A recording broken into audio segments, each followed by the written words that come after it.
the first time that we hold a conference in person after the pandemic. The conference started in 2014 by former director of program Lisa Stevie, and we were forced to do the forum online after the pandemic. So the first time that we hold a conference in person after the pandemic. So the conference started in 2014 by former director of program Lisa Stevie, and we were forced the forum online after the pandemic. So the first time that we hold a conference in person.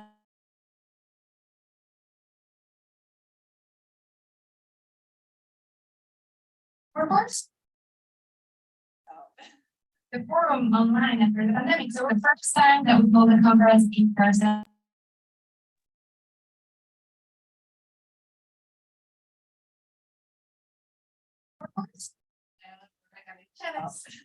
The forum online after the pandemic. So the first time that we hold a conference in person. Pause for a minute. Okay.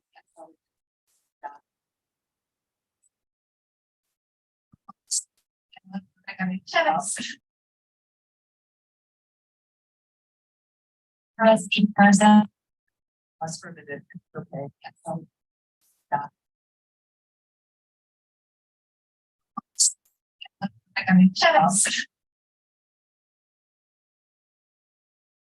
Conference in person.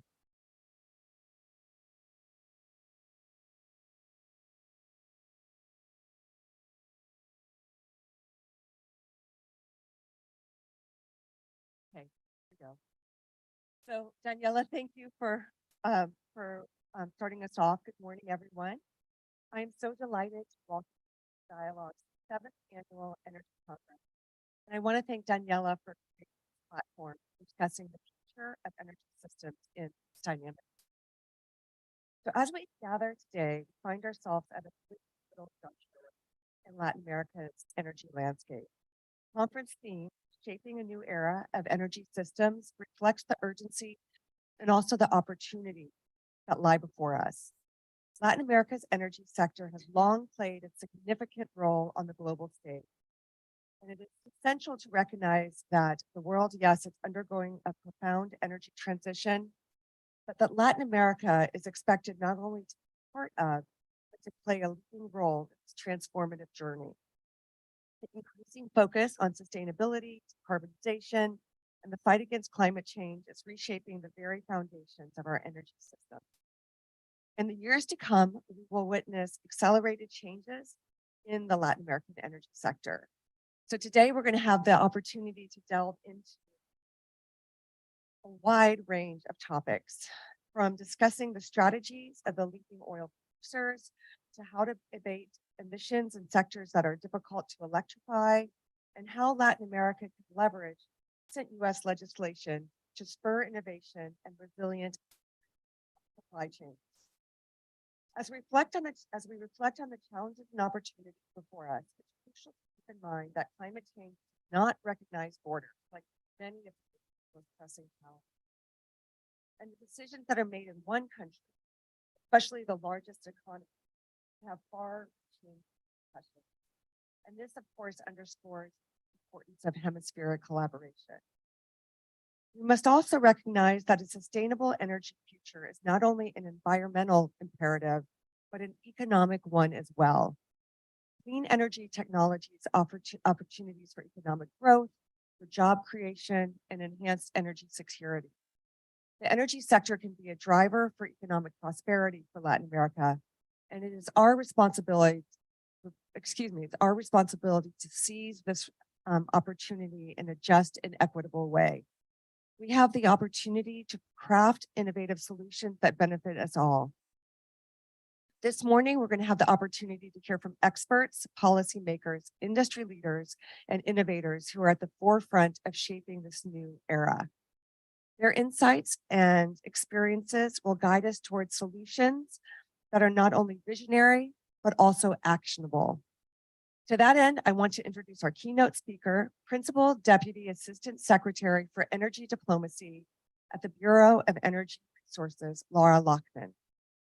Hidas Lockman was previously Director of the Office of Canadian Affairs And from January to September of 2021, she served as acting Deputy Assistant Secretary in the Bureau of Western Hemisphere Affairs for Canada, Haiti, and the Caribbean. I have to say that, so when I served in the Obama administration, Laura Lockman has a tremendous reputation in the Bureau and in the interagency.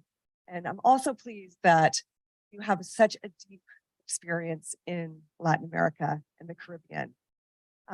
Laura Lockman is a career member of the Senior Foreign Service with over 30 years of experience in policy analysis and implementation, having served in various overseas assignments with the Department of State, starting with Caracas, right? Yes.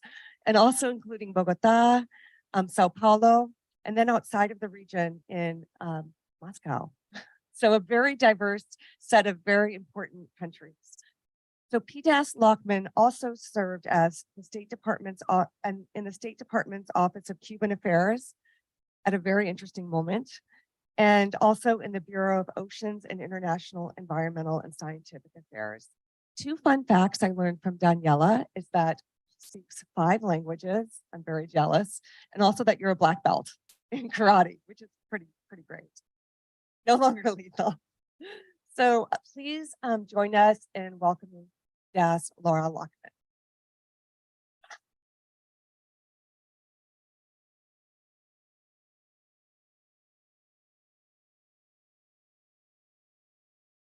Thank you so much for that kind introduction and for setting the stage for us.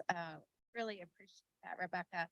And to Daniela for helping organize and for inviting us to be here. It's a great pleasure to be with you. I didn't realize this was your first in-person since COVID. So really wonderful to see everyone. So, and really, I'm just going to give some remarks off the top to, again, set the stage a little bit further, and then very much look forward to opening it up and hearing your thoughts and questions and reflective conversation.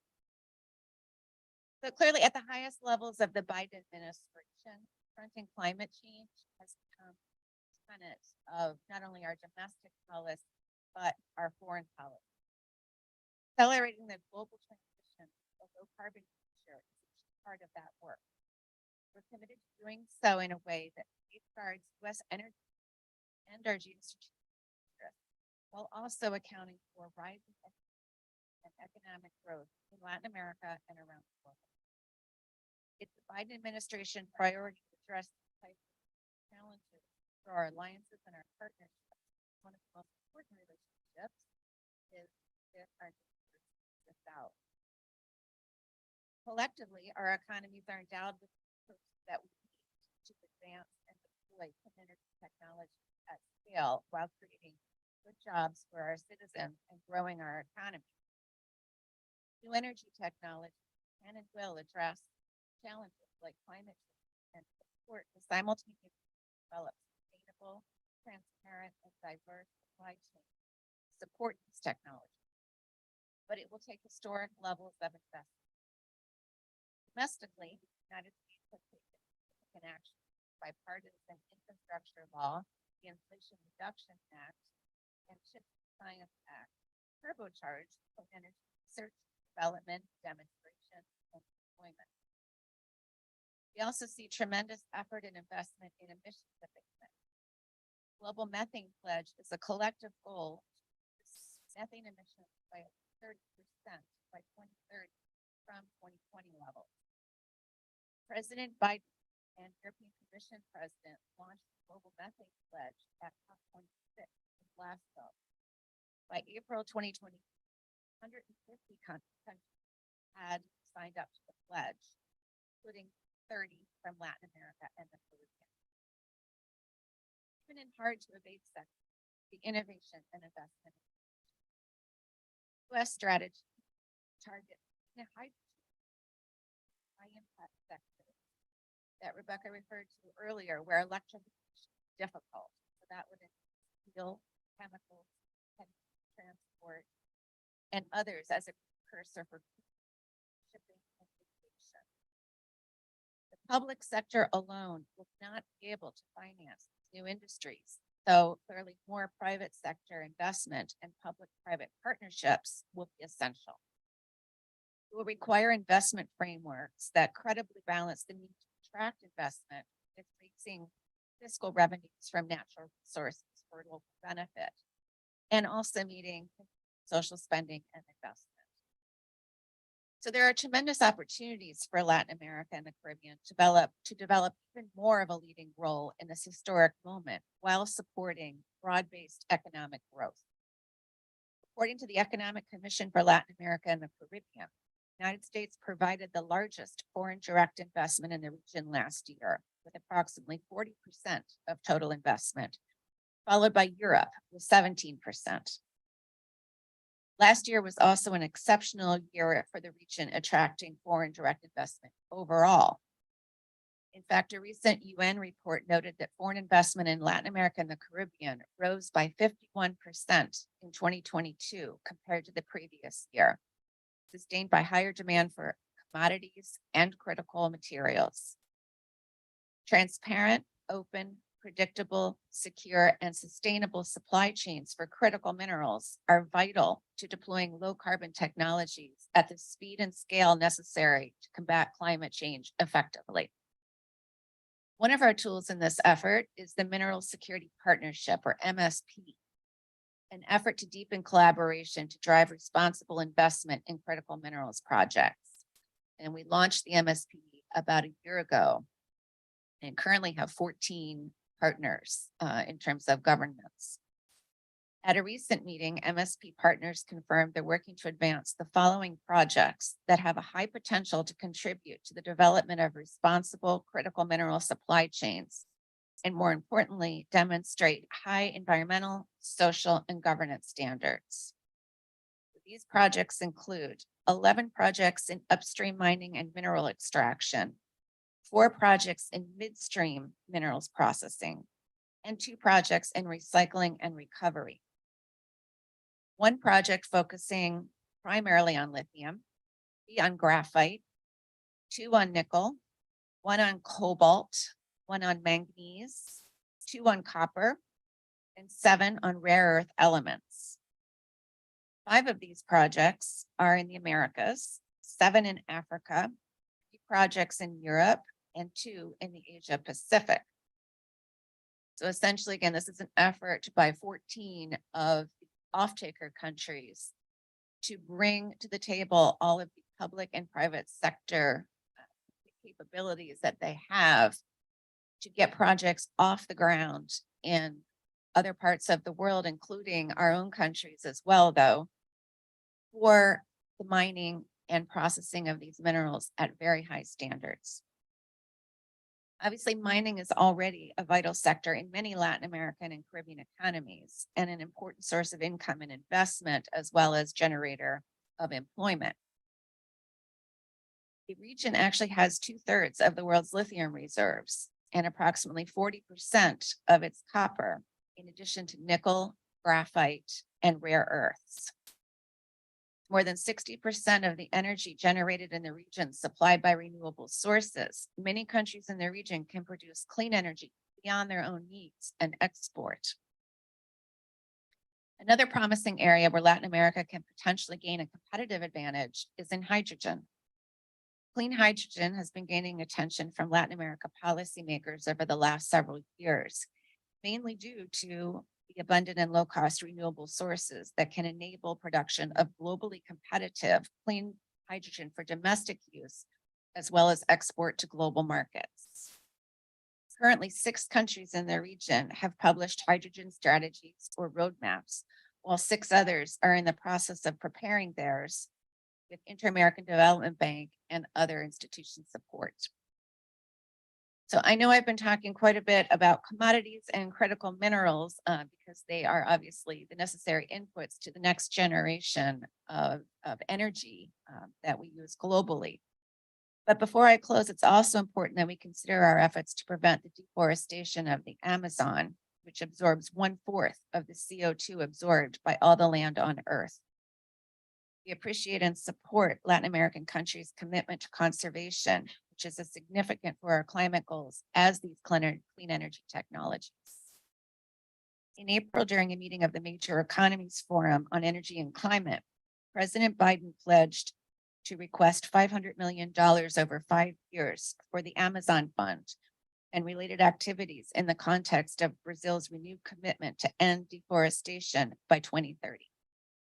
And there's more momentum there on this effort. Throughout the energy sector, the U.S. public and private sector have been and will continue to be very active in the region. And my bureau, the Bureau of Energy Resources at the State Department, is honored to be at the forefront of our energy diplomacy in the region and elsewhere. So I will stop there. Again, thank you very much for inviting me, and I very much look forward to your questions and comments.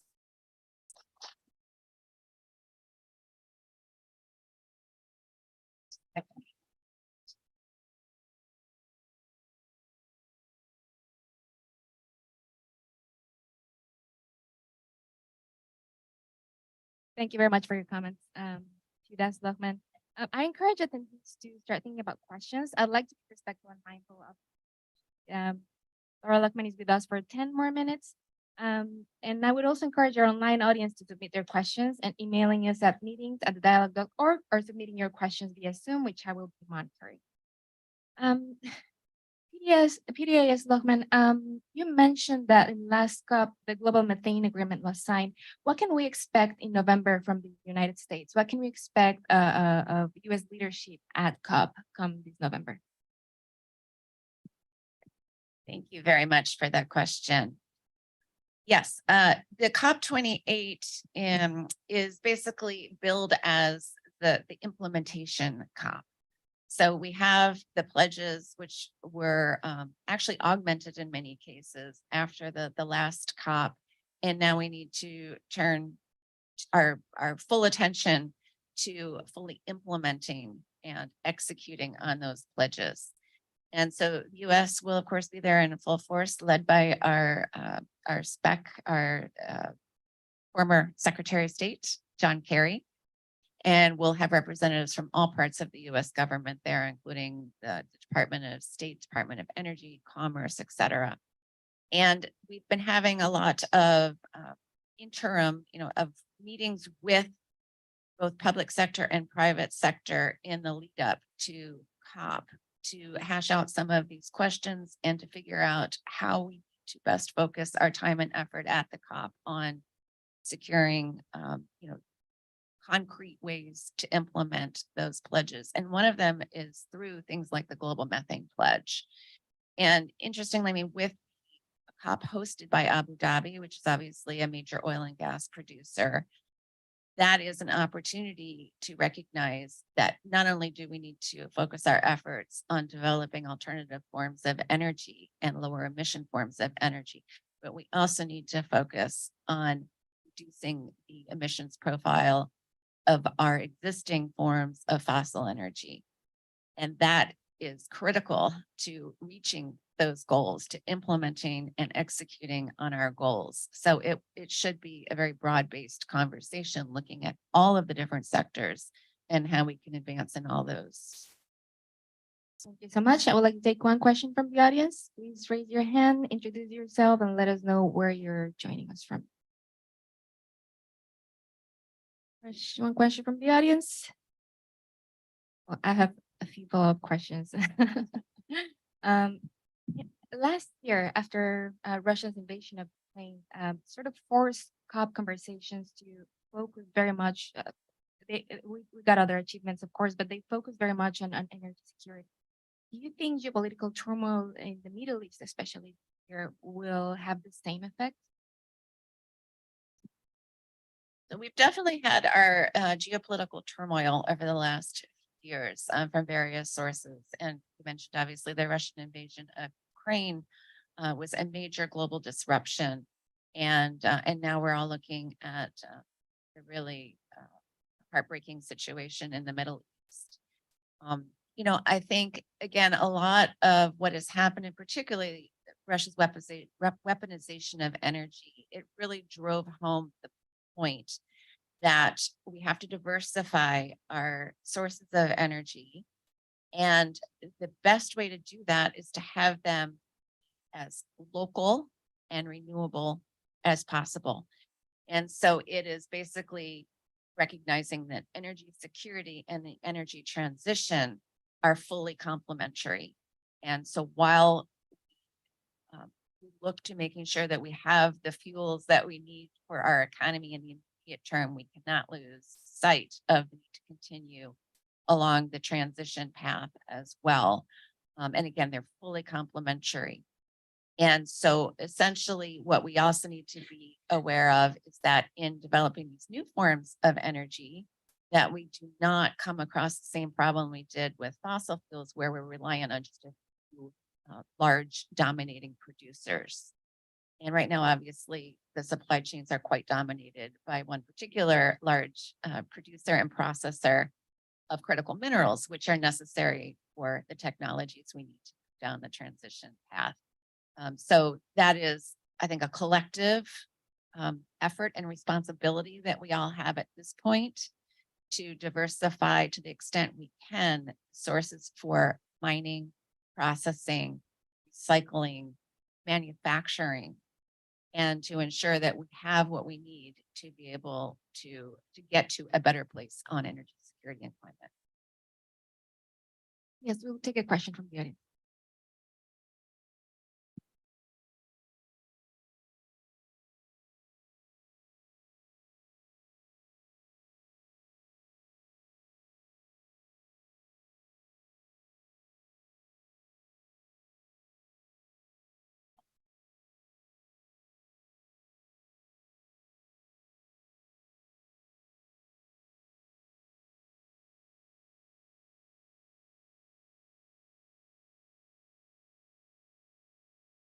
Thank you very much. Connect 2022 lives on in spirit.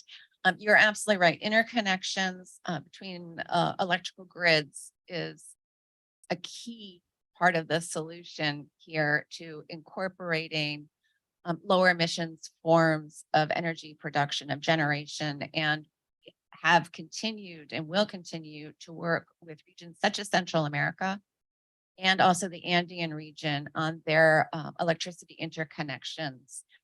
And we've actually had some really great progress on that front with adopting the common market rules and regulations around that, as well as working on the physical interconnections themselves. But that would obviously, there and in other parts of the world, it allows you to take full advantage of the lowest source emission sources, forms of energy from the various countries. So you may have a solar being predominant in one place, hydro in another, wind in another, but by connecting those grids, then can back one another up and and increase the reliability of your supply from renewable sources. So we're also working with a lot of countries around the world on those regulatory frameworks as well as legal frameworks that allow that to happen on the tariff side and others, but very important work. For that question. And thank you so much for joining us, PDAS Lohman. It was a great conversation. Thank you for being a friend of the dialogue. You're welcome here anytime. And thanks to your team also, especially to Fernando Rodriguez Alves for facilitating your attendance. Please join me in giving a round of applause to PDAS Lohman. Thank you so much for having me. We'll start with our first panel in 1 minute.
The theme for this year's energy conference is that Latin America is shaping a new era of energy systems.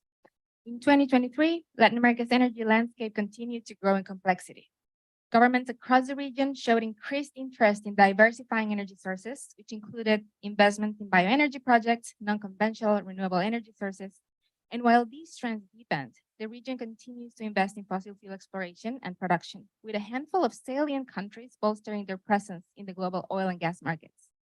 Our next three panels will explore how the region can use tools like hemispheric energy diplomacy, strategic investment, regulation and technology, and information to reconcile the need to urgently transition to low carbon economies with the use of natural resources to trigger sustainable development. In our first discussion, we will explore regional trends in oil production with the urgent question of whether there is a tipping point for oil production sites and how the leaders of these trends, Guyana and Brazil, can exploit their position in the geopolitical arena to emerge as regional leaders. The panel will also explore how these trends will evolve alongside energy transition and net zero mandates, and whether these countries can rise as suppliers of low emissions oil. I will introduce our moderator, Brian Butcher. Brian is a senior strategic leader and Latin America specialist with over 20 years of experience in Latin American business, defense, foreign policy, security, and intelligence issues. He has extensive experience in U.S. embassies in Latin America, followed by public policy and regulatory work at Shell plc. Please join me in welcoming Brian Butcher and our panelists.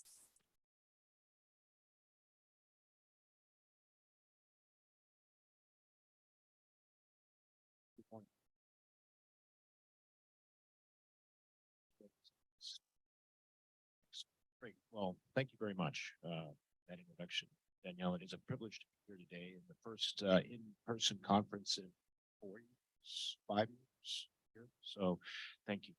We have a great panel this morning. I'll begin with a quick introduction of each. Arthur Deacon, seated to my left here, is the Director of Energy at America's Market Intelligence, provider of energy intelligence and analytics in Latin America. Whether it's finding feedstock for low carbon fuels or crafting the ideal strategy to develop a solar project in the region, AMI has a 30+ track record of helping clients make strategic market-facing decisions to win new business. The mission for AMI's energy practice is to be the most informed energy consultancy in low carbon technologies in Latin America, discussion on topics such as low carbon fuels, renewable power, and carbon credits. Next, we have Aditya Ravi. He has a background in petroleum engineering and petroleum economics and is an analyst and senior vice president at Rystad Energy. He's been part of Rystad for over a decade and leads the upstream research for Latin America. While in Oslo, Norway, Rystad Energy's global headquarters, Ravi was instrumental in setting up several teams within the upstream research space. Quite recently, he moved to Houston and is excited about working out of the oil capital of the world. Welcome, Ravi. And finally, we have Mark S. Langevin, PhD. He is a senior fellow and adjunct faculty member at the Schar School of Policy and Government and Center for Energy Science Policy at George Mason University. He teaches at the Global Commerce and Policy Master's Program and currently researches the political economy of Brazil's energy transition. He's also a senior advisor for energy policy political risk at Horizon Client Access. Dr. Langevin is the former international advisor to the Associação Brasileira dos Produtores de Algodão, pardon my bad Portuguese pronunciation, former director of the Brazil Initiative and research professor at the Elliott School of International Affairs at the George Washington University, and former international advisor to Public Services International. He is also a longtime visiting lecturer and collaborator at the International Relations Program of UNICEF in Brazil. He earned his bachelor's degree in liberal arts, with a concentration in public health from Evergreen State College, and received his master's degree in Latin American Studies and his doctorate in political science from the University of Arizona. So please welcome these fine panelists. And without further ado, we'll get started. This will be a moderated dialogue initially, and then we'll throw it out to the audience for questions, so be thinking of those. The first question for all three of you: how do evolving oil trends change oil companies' medium and long-term predictions and strategies? Is there a fossil fuel peak, and why or why not? So starting with Arthur. Thank you, Brian. Appreciate the introduction. I think your pronunciation was actually very good. Algodão. It's not easy. Um, Thank you, Daniela, for the invitation. I think that there's a lot of focus on Brazil and Guyana as rising stars of Latin America in terms of oil production. They both have pretty light crude, easy to extract, attractive fiscal frameworks. But the reality is that there's so many other countries that are also doing extremely well. So that includes Ecuador has potential. Colombia has been struggling with politics over there, but of course, there's over 700,000 barrels per day produced already. Mexico also struggling with its own political issues, but more investments coming from the US to its offshore basins over there. Suriname as well. They've been waiting for a final investment decision from Total for about 2-3 years, and they're still waiting on seismic data to make the decision. So I think it's much more than Brazil and Guyana. Of course, the focus has been, especially recently with the Hess purchase of Chevron's purchase of Hess. A lot of focus has been on Guyana. I think they're at 300,000 barrels per day, more or less, 350. And I think the projected estimates are 1.2 million by early 2030. So pretty substantial increase when we're thinking about a country with 800,000 people. The issue is that I think there's been a little bit of a green lapse in Latin America and the Caribbean, and I would say also in the world. A lot of it is because of high interest rates. It's still very hard to justify an investment in countries with high political risk premiums, with currency risk, with local community opposition, when you have countries like the US that have very attractive subsidies, especially now with the IRA. So how do you justify making investment in Mexico when it can take 7-8 years to get a project from greenfield to operational, when in California or Texas you can do it in half the time and in US dollars and with all the backing of US government, US contracts. So I think this green relapse, even though it's relatively new and I don't know if it's going to be a long-term trend, is something that's very real. There are countries, like I mentioned, Guyana and Brazil, that have been successful in attracting investment. And that's because of their fiscal and regulatory frameworks that make it very profitable for the companies that are operating there. So you see that with Exxon. Guyana has become one of their major plays, one of their major assets globally. Chevron obviously saw that and bought the 20 or 35% share that Hess had to also get in on that development. But if Latin American governments are unable to provide tax exemptions or tax credits that the US offers, they have to provide something else to attract global investment. And that could be market-based mechanisms, it could be long-term auctions, it could be currency hedging mechanisms, it could accelerate the permitting time for solar or wind development.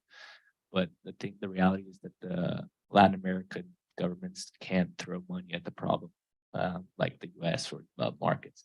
So I think we still have to figure out this financing gap that these countries are facing to see how we can accelerate not only low carbon development, but ensure that the fossil fuel assets that Latin America does have get extracted in a sustainable way that's beneficial for the communities around those countries. So I'll leave it at that for now. And of course, I've already failed as a moderator because I was supposed to go to Aditya first, who's going to give us a global perspective, and then go down to North, South America, and Caribbean, and followed by Brazil and Southern Cone. So that was the idea. But Aditya, give your global perspective now. I think we can. Yeah, thank you. If I remember the question correctly, it was more about like strategy that is evolving and more about, I guess, peak oil insight. Yeah. How do evolving oil trends change oil companies' and long-term predictions strategies? And is there a fossil fuel peak in why or why not?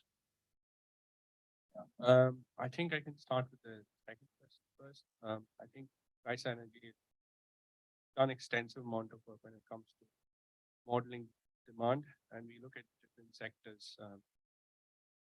It's road fuel, say, or how the market is evolving. etc. Fundamentally, I think we believe that we're looking at next 5 to 10 years. Obviously, it could be sooner, but it won't necessarily be a peak burst up. It will be more of a plateau. You'll start to see flattening volumes of demand. So that's sort of fundamentally when it comes to oil. Now, what that is doing, in our opinion, is changing a lot of strategy for major companies. And when I say major, I'm not just including the majors, but in general, top E&P companies globally. One factor that we see is the amount of reinvestments that these companies are putting in, how much of cash that they are investing into this oil and gas businesses, a proportion of the money that they're making from their operations. These numbers used to be in the 57% range. Through year 2000s, through year 2010s, it was in that range. Obviously, there were spikes, there were drops, etc. But now we see that that number has come down well below 50% mark. So they're actually prioritizing, say, shareholder returns. They're prioritizing using debt, keeping their companies not or maintaining their leverage ratios, for example. That's one. Another thing that we're observing for a lot of global companies is growing emphasis on diversifying portfolio from an energy themes perspective. That's number one. And secondly, they're looking at investments, say new investments. They're looking at extremely competitive $40 break-even oil, $4, $5 break-even gas, that kind of investments. And they're basically saying no to everything that's more expensive. Supply chain companies are reactive to that, but you see that it's this prioritization of cost effectiveness, but there's also a carbon consciousness that's being brought to the table by these same companies. Like if a very high emitting project back in the day would definitely go through, but now it's way more conscious from that perspective. We only have the best of the best projects that are going through. There's also other strategies as well. You could think about, from M&AC, you talked about Chevron Hess. It's like Hess, if you look at what Hess was, say, 10 years ago before Guyana, and what they've sort of achieved with Guyana, but also how lean and clean they made the portfolio. Like all of this is something that a lot of other companies have also been divesting out of acreages that they don't score anymore for them, irrespective of high carbon or no. They're still making the portfolio. So that is also one. So in a nutshell, yes, deep oil is in sight, and companies are adapting to that very rapidly. Same question, Mark. Yeah, it's a great question. And just taking a look at Brazil, Petrobras, Back to the Future. And that comes because of electoral results with the during 2021, 2022, I had some confidential conversations with Lula and his inner circle about engagement with the United States, and repeatedly punctuated those discussions with Petrobras is not an oil and gas firm. It is a development company. And that's what he and Jean Paul Prates wanted to do. They wanted to make this an institutional pole for Brazil's development. Well, what does that mean for oil and gas? What does it mean for energy transition, right? They're going to finance their own transition from an E&P company into an international development company through that a profitable lift of pre-salt oil. And they're going to do that for the next 15 years at least. There are arguments within the company and outside the company how to concentrate assets, whether they should be all in Santos and the Campos Basin and really lift every drop of easy oil out of that basin, or whether to spread their E&P assets north towards the equatorial margin basins, including both the Amazonas and Block 59, controversial environmental license issue there. But certainly they're going to drill in 2024 in the Sergipe Basin. That's the lower end of that equatorial margin play. They don't expect to find, heroic resources, but they do expect to get that environmental license for Block 59, ultra deep water that they think is part of the geographical or geologic formation of the Guyana play that ExxonMobil has exploited to build. All the while, Petrobras is accelerating energy transition investments. We've seen that there's been new money, and we'll see it later on this month that when they release their next 5-year strategic investment plan, serious money going into biorefineries that will build at their existing refinery installation. So we're talking about renewable diesel that's mineral equivalent. We're talking about sustainable aviation fuel and everything in between. We're also talking about serious look at offshore wind. They're already in a partnership agreement with Equinor. They've already announced 10 sites on their own offshore, ranging from Rio Grande do Sul, where Arthur's from, all the way, to Amazon. And they will be looking at that those feasibility studies and looking for partners to exploit that. Also, recently, the partnership with Total Energies, we also think that could include some offshore work. Now, first of all, it's going to be about decarbonization of E&P, thinking about, minor decentralized offshore to help decarbonize those platforms. But already the new FPSOs, the new rigs that they're bringing into the pre-salt area and that they would like to bring up north, these are already the most modern, production installations made, and they're already very low carbon emitters. They're very tuned to reduce methane emissions. So they fit into that kind of carbonization mode that is separate from the other aspects of the electrification of the energy transition. But we can expect Petrobras, when they reveal their plans, they're going to want to play in green hydrogen, or what Brazilians call sustainable hydrogen.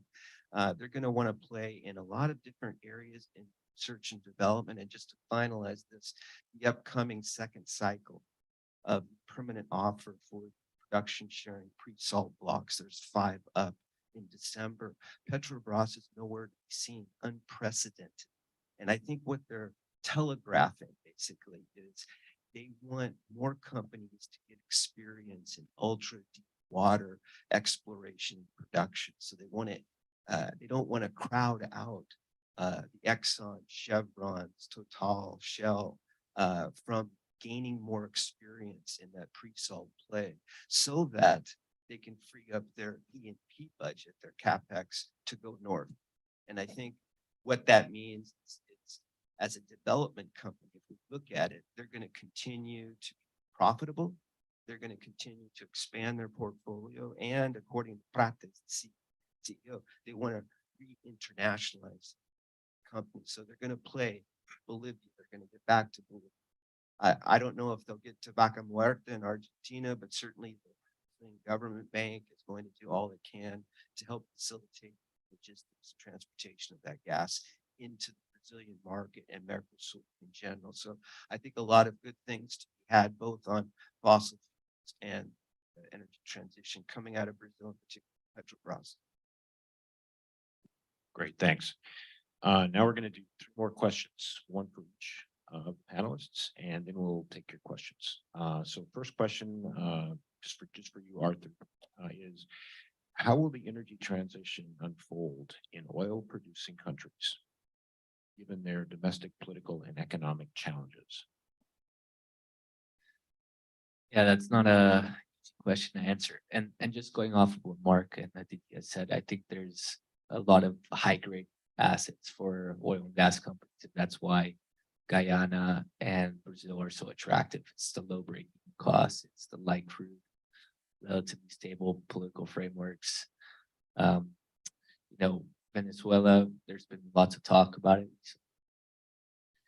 The thing is that you're already seeing the Maduro administration not really follow through with his commitment to dialogue with opposition.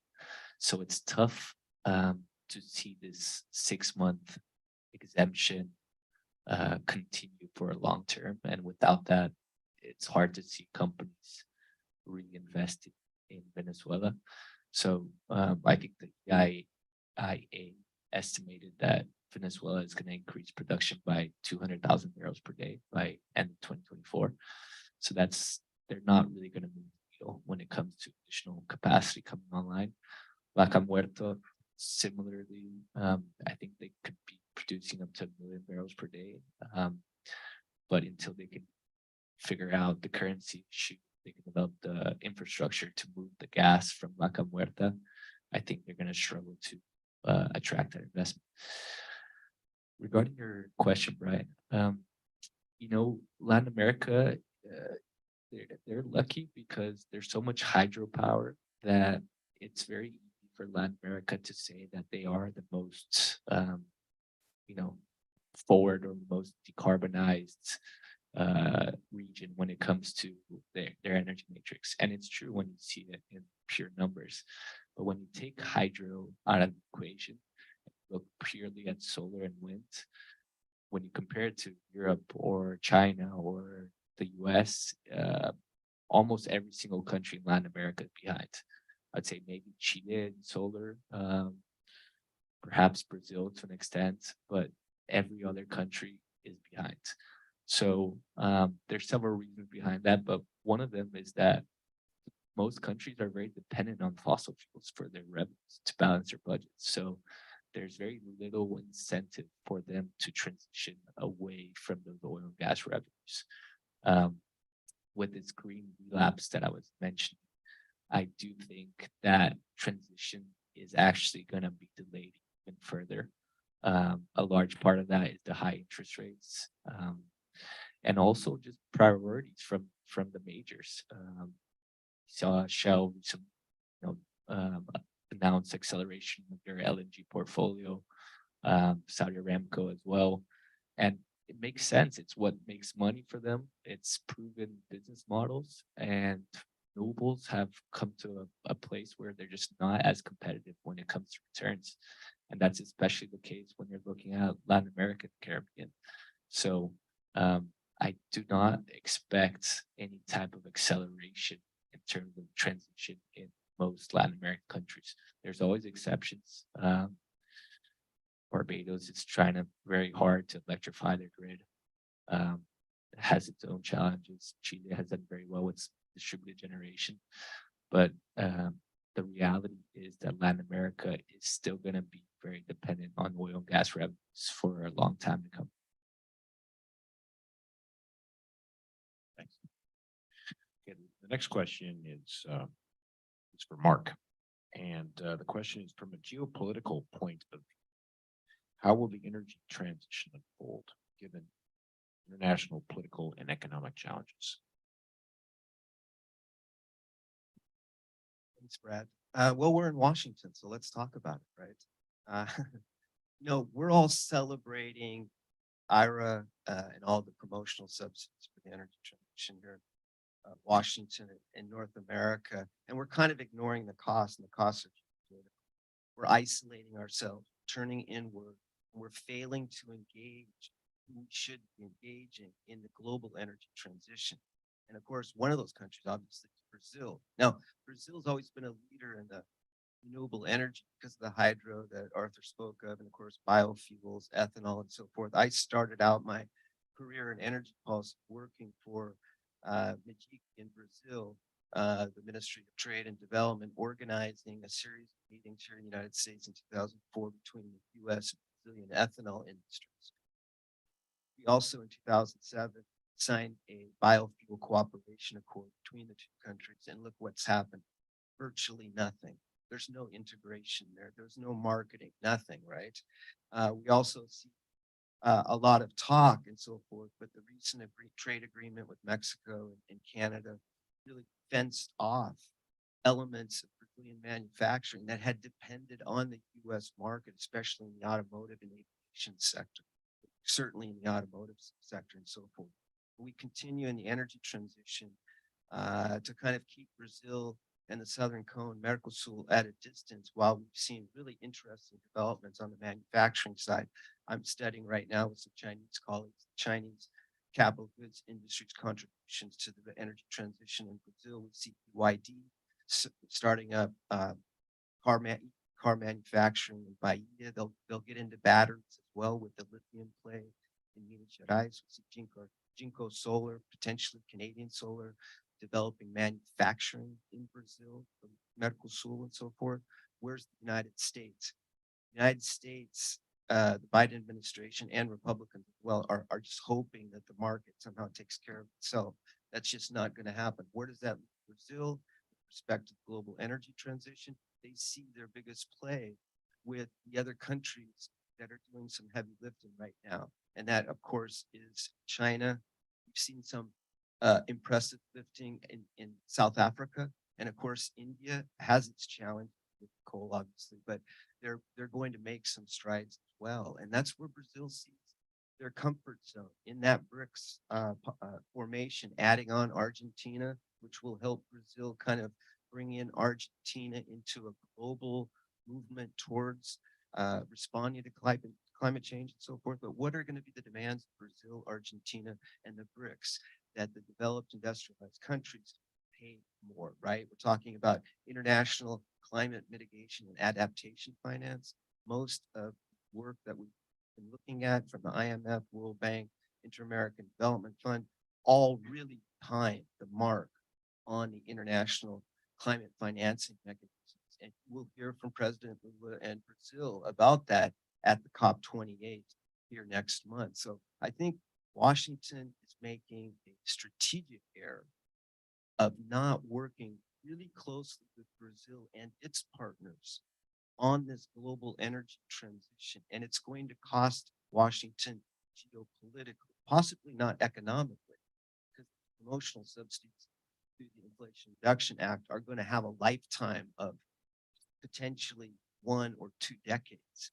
But on geopolitical terms, we continue to isolate ourselves from actual allies that will work with us on a number of economic and political opportunities. We have policy, and we don't right now. Thanks. And now the next question here is for Aditya. And the question is, what other domestic and international considerations could affect oil development and the energy transition in Latin America?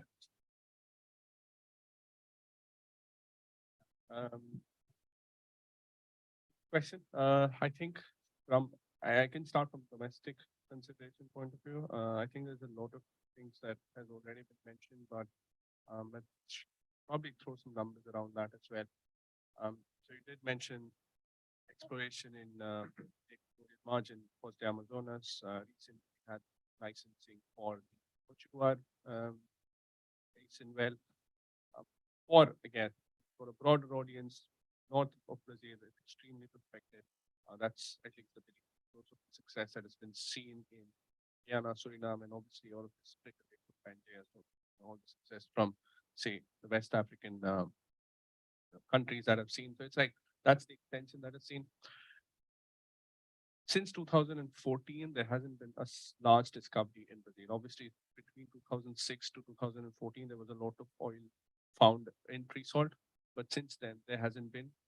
If they struggle to find environmental clearances, or with Petrobras cannot do it, then we're talking about Petrobras or Brazil running into a situation where there aren't enough resources left to be developed. They've done a tremendous job so far, but you need to keep finding more. So that is one limitation. There's obviously a lot of shale potential as well towards the south of Brazil, the KSA, etc. There's a lot of shale potential. There's no regulation as such. There's no talk about it yet. That's all in the future if that has to happen. But if, say, Equatorial Margin doesn't happen, we're really talking about good production growth for the next 7, 8, 9 years. But after that, you're talking about production decline for the next 20 years or so. So that is one that prevents. The other that comes to mind is, I think you did mention the situation in Vaca Muerta or Argentina, with all the current issues, troubles in exporting with $2, etc. The unavailability of, say, gas infrastructure. Hence, you see such seasonality in gas production. You could take advantage of the fact that you're investing so much money through the year that you could use the gas in the summer months to basically exporting, but again, lack of infrastructure that sort of causes a lot of hindrances. Other challenges, I mean, there's, we would talk about the environmental ones, but one more that comes to mind is in Ecuador, for example, we had the Yasuni oil ban. Obviously, these decisions are what the people want for themselves are the best decisions, but still, that still impacts about 20% of their exports, 10% of the overall production. So again, it's a major producing bloc. It was expected to grow significantly from an Ecuadorian perspective. Again, when these things happen, there's a problem. If I look in other countries, Peru, for example, another classic country that comes to mind, have tremendous amount of gas potential in Block 58. Hasn't been developed ever since Petrobras sold it to PetroChina CNPC back in 2015, I think, or 14 maybe. They sold it for $2.5 billion, 8, 9 years, 10 years running, no development. So again, lack of infrastructure, again, that being the themes. General, what are the themes that challenge development? I'd say lack of infra, environmental challenges, etc. That's what are the challenges. And I think there was one more that like international consideration was one. Yeah, internet. Yes, exactly. Domestic and international. What considerations could affect? Yeah. I mean, the only other international consideration that I could think of is foreign investments into, say, Argentinian oil and gas because of Repsol expropriation back in 2011. Now with the election coming up and right wing talking about nationalization or privatization of YPF, obviously it adds a lot of risks to investments, which, and again, obviously currency, etc. is already there, but add more risk. So this is what international consideration I would consider is impacting oil development there. But I don't think they have any other from the outside. Great, thanks. Okay, now it's time for questions from the audience. If anybody has one? I see a couple of us lady here. Could I ask just a second? Sorry. Like to have you use a microphone so people online can hear. Thank you.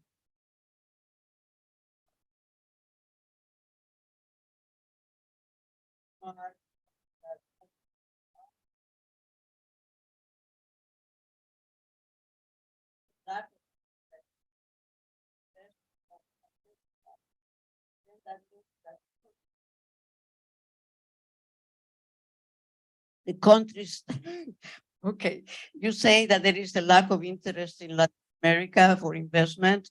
So that means that the countries are going to stay behind when everybody else is going ahead. Do you see any way to bring a balance to make these investments so that they don't fall in the wrong hands? And also, what is the situation that you see with Mexico? Yeah, good question. I wouldn't say there's a lack of interest. I think there's a lot of interest. I think the issue is that the numbers are not making sense for a lot of companies. What needs to be done? Yeah, so no government in Latin America can create an IRA type of framework. It's just impossible based on their budgets. Maybe she did to an extent, but they're going to have to attract investment through other market-based mechanisms. So permitting is a big example, 6 to 7 years for a project to go from greenfield to operational. If you can have that, that's going to make your cash flow positive much sooner than if it's 6 to 7 years. Long-term auctions so that there's offtake agreements between the developing company, the solar developer, wind developer, and the buyer. I think it's very important. There's issues with offtake agreements because the power of energy, especially renewables, is declining. So it's very hard for companies to agree to a 30-year contract now when they know the price is going to decline, substantially. Of course, there's mechanisms that you can adjust for price decreases, but it does make it harder in theory to have long-term offtake agreements. Other mechanisms, PPPs, public-private partnerships. I think IDB, World Bank are working hard on having those conversations with governments to attract private investment with governments. So I think there's a multitude of mechanisms. I know all these multilateral banks are working hard on creating mechanisms to attract investment, because the reality is that with the current state of interest rates and the IRA in the US, investment is going to flow elsewhere. That's just the reality. If you can, if you're a buyer of hydrogen and can buy it for half the price in the US, why would you go to Brazil and buy it, for more double the price, and you have the whole exportation issue, which, by the way, it's a whole topic on its own. Exporting hydrogen is very, very complicated. Regarding Mexico, what was your question again?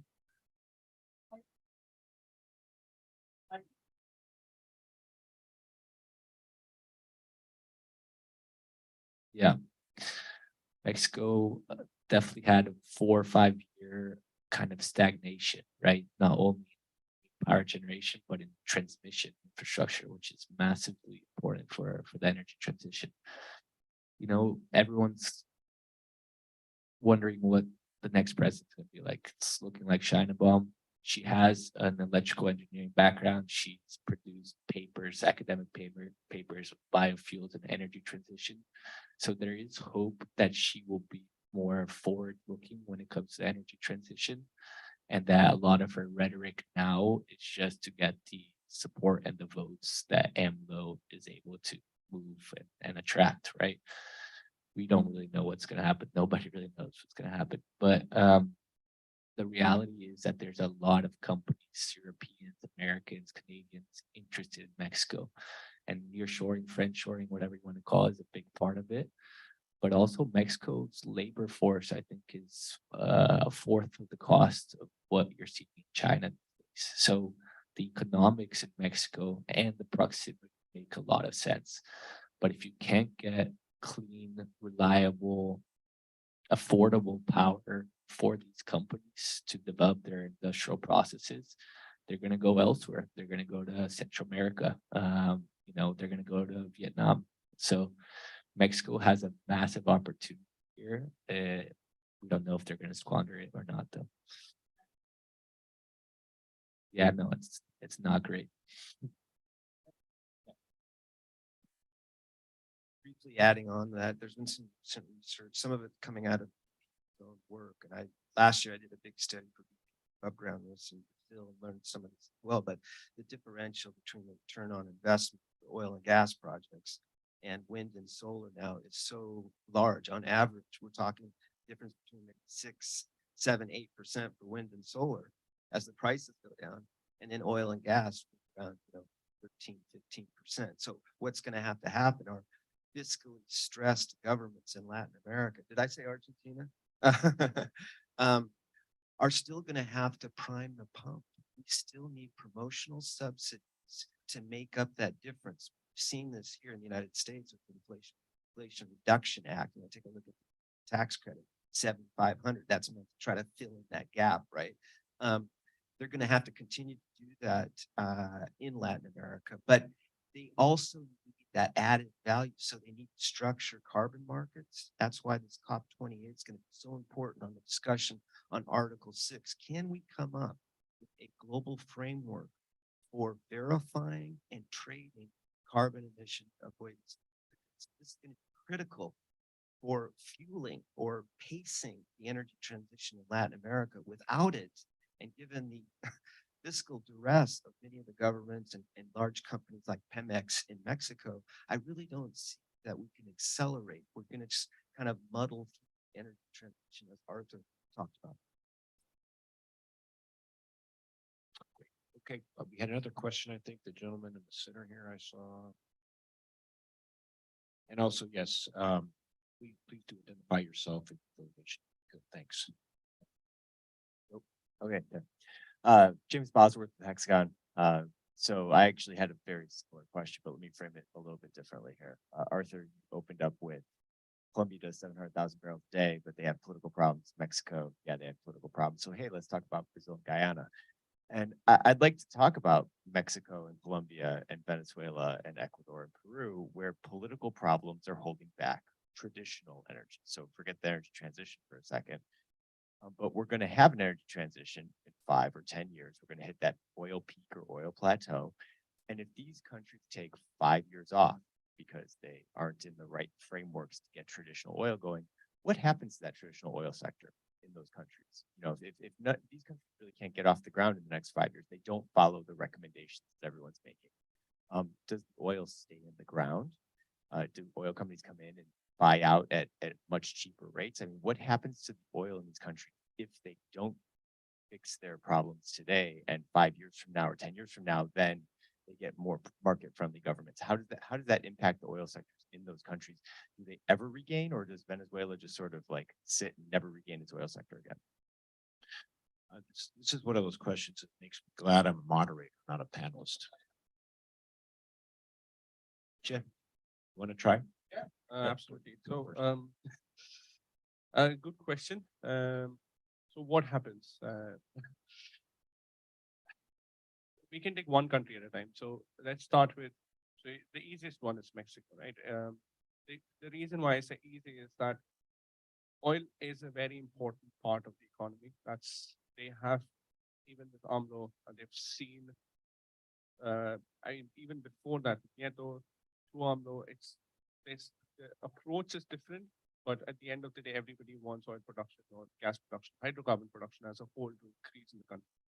Taking advantage of, say, the Haynesville or basically Texas gas as well through creating an export terminal. So there is steps that is happening. So I wouldn't necessarily say remain in the ground because of political, but if you get international participation, maybe recovery factors increase. So what that does is, so instead of recovering, say, if you have 10 billion barrels and you recover 1.5 billion barrels, instead, if you bring in foreign technology, probably you recover 2.5. Not saying that necessarily is because it's foreign, it's just because it's collaboration. So it's not one mindset. So that's the one part. I think Colombia is interesting, especially in the last couple of years with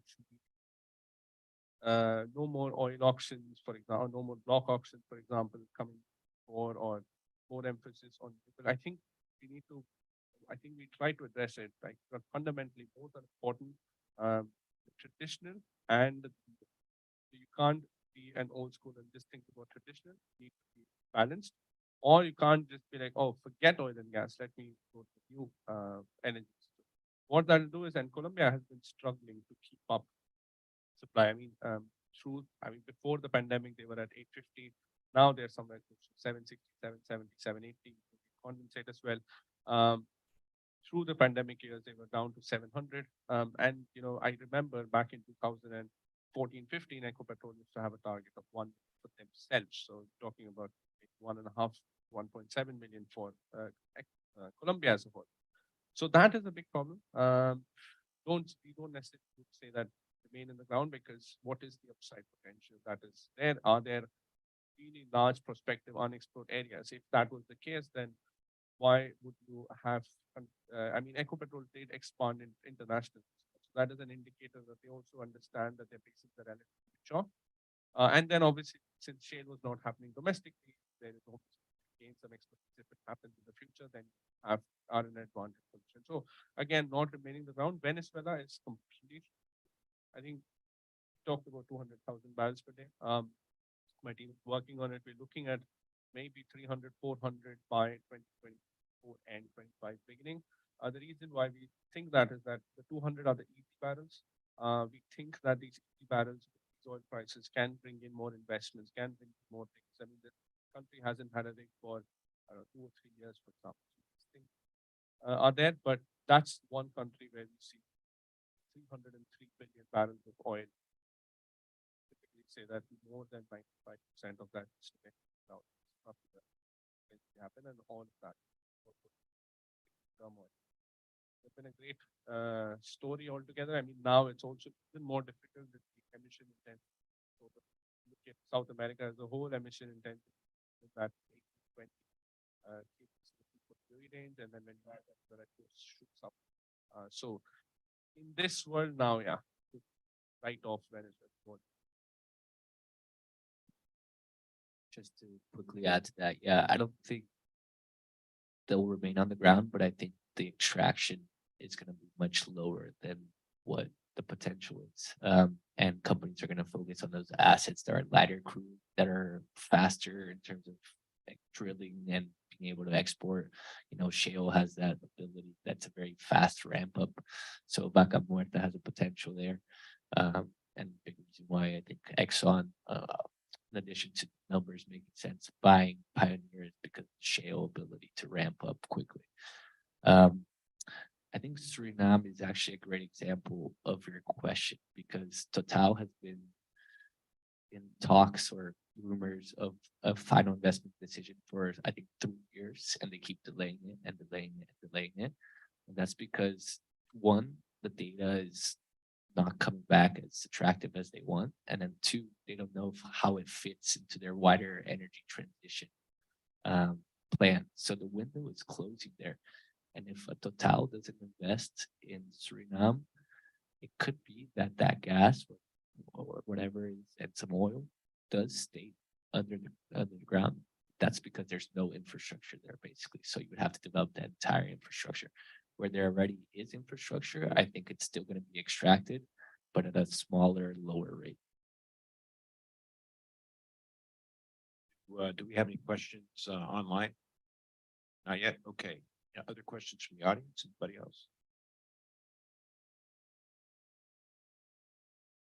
If I may, I have a Go ahead. question. You've mentioned before the role of public-private partnerships, and you mentioned multilateral development banks. I can also bring up DFC and the role that DFC has in sharing risk. What can Latin American countries do to really take advantage of public-private partnerships and other de-risking mechanisms, especially de-risking politically in light of what can change in an upcoming election in Latin America?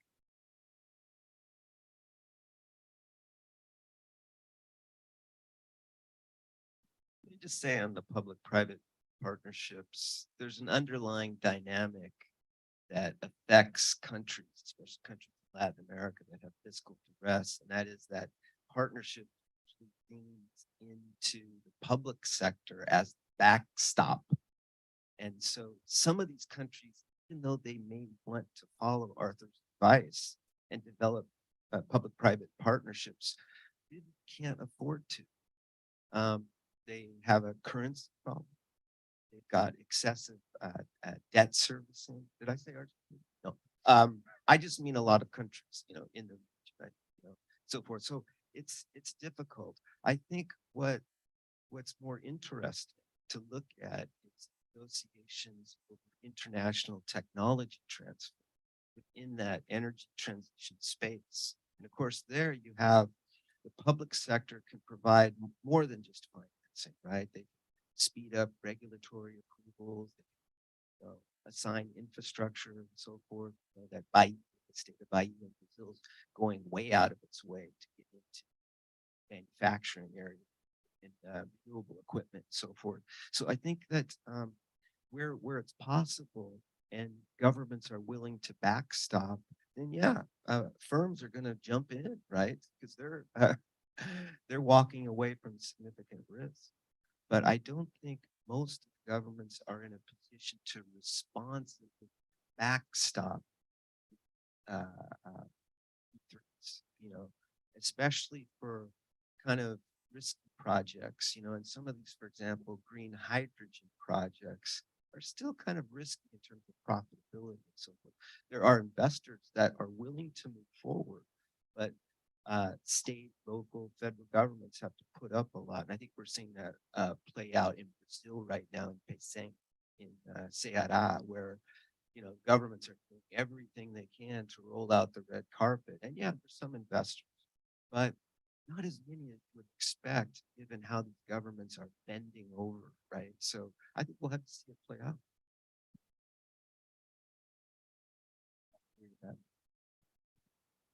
Because we're coming up on time, so we have one final question for the panelists. If you could just answer this in 90 seconds or less. How will oil development trends evolve alongside energy transition mandates, especially considering in the medium term, Latin American states will still be oil and gas producers? In other words, how do you square that circle that square? Who wants to go first? Well, I think Aditya is gonna give us a lesson here, but you know, even that day, and hopefully I'm still alive, where on the front pages, 51% of all energy, renewable energy, right? The 49% of fossil fuels is gonna be more than it is today. Somewhere around 2050, right? So I still think the Latin American country, mature basins, unfound reserves and so forth, I think they're still going to be in the play in oil and gas, depending on the politics, the regulatory environment, the price, $3 a barrel today. It really depends on those, factors that investors are very familiar with. But I think Latin America is going to be a net crude producer. I think gas is a bit more uncertain, but it's going to be a net crude producer for, at least a couple decades. I think I'm just going to use some of the points that were made earlier. As said, Mark, I would argue that yes, investments, both of them go hand in hand. You can't say no to one and say yes to the other. You said earlier, Mark, that Petrobras, when you discuss with their top executives, they talk about it as a development company, not a pure E&P, for example. And then you also said that there's a lot of discussion that's going on how much capital allocation could be done towards a new sector. That's sort of a classic one. And then you also addressed the fact that, but yes, profitability between the two is also critical. So one has to help the other. So if you want to transition and if you accept that we will be in a world which will be 51% renewable, 49% oil in the near future, then that 51% at some point, until a certain point, will be coming from the 49% returns that we are making. So then it balances out for the company, then it balances out for the investors. So yeah, that's what I would like to say, that it kind of goes hand in hand. Yeah, I would just say that, there's still a lot of energy demand that is going to come up in the next 20, 30 years. China, for example, consumes 66% of the energy per capita compared to OECD countries. I think India is around 15%. So there's a still major gap there in terms of quality of life.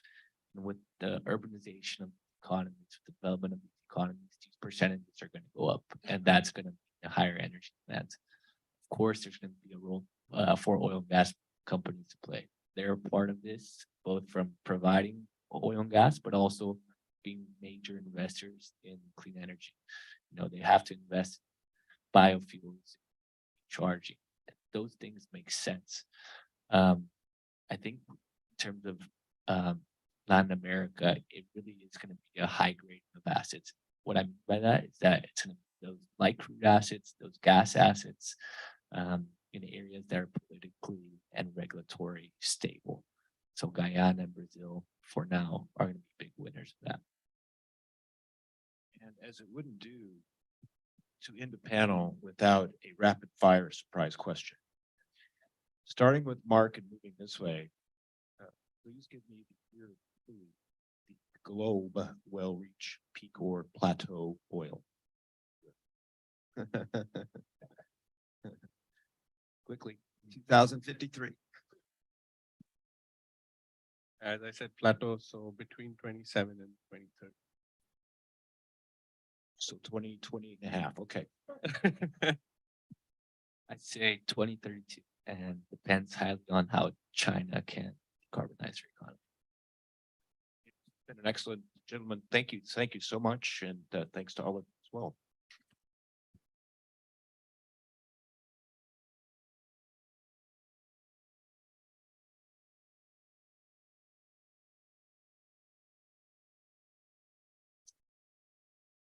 Thank you all for that thought-provoking discussion and for sharing some harsh and sobering realities about the speed or deceleration of the energy transition in the region. Some of it caused by macroeconomic pressures, some of it by political and regulatory delays. Now we have a 5-minute break before our next panel, in which we will have a fantastic discussion about the IRA and the CHIPS Act. Please be back on your seat on 4 minutes. Thank you so much.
by the audience to come back in, please, to start promptly with our second panel.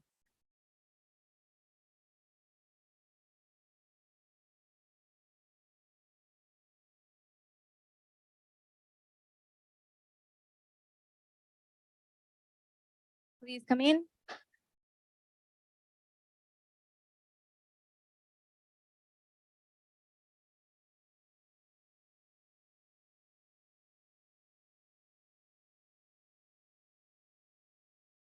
Thank you all again and welcome back.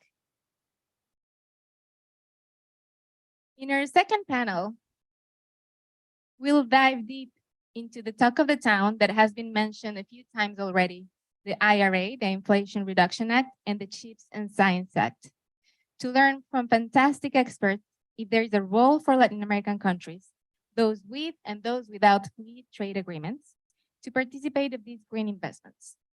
We'll cover key issues such as critical minerals, semiconductors, and the geopolitics triggered by the US legislation that our previous panelists have referred to as well. Our moderator is William Allen Reinsch.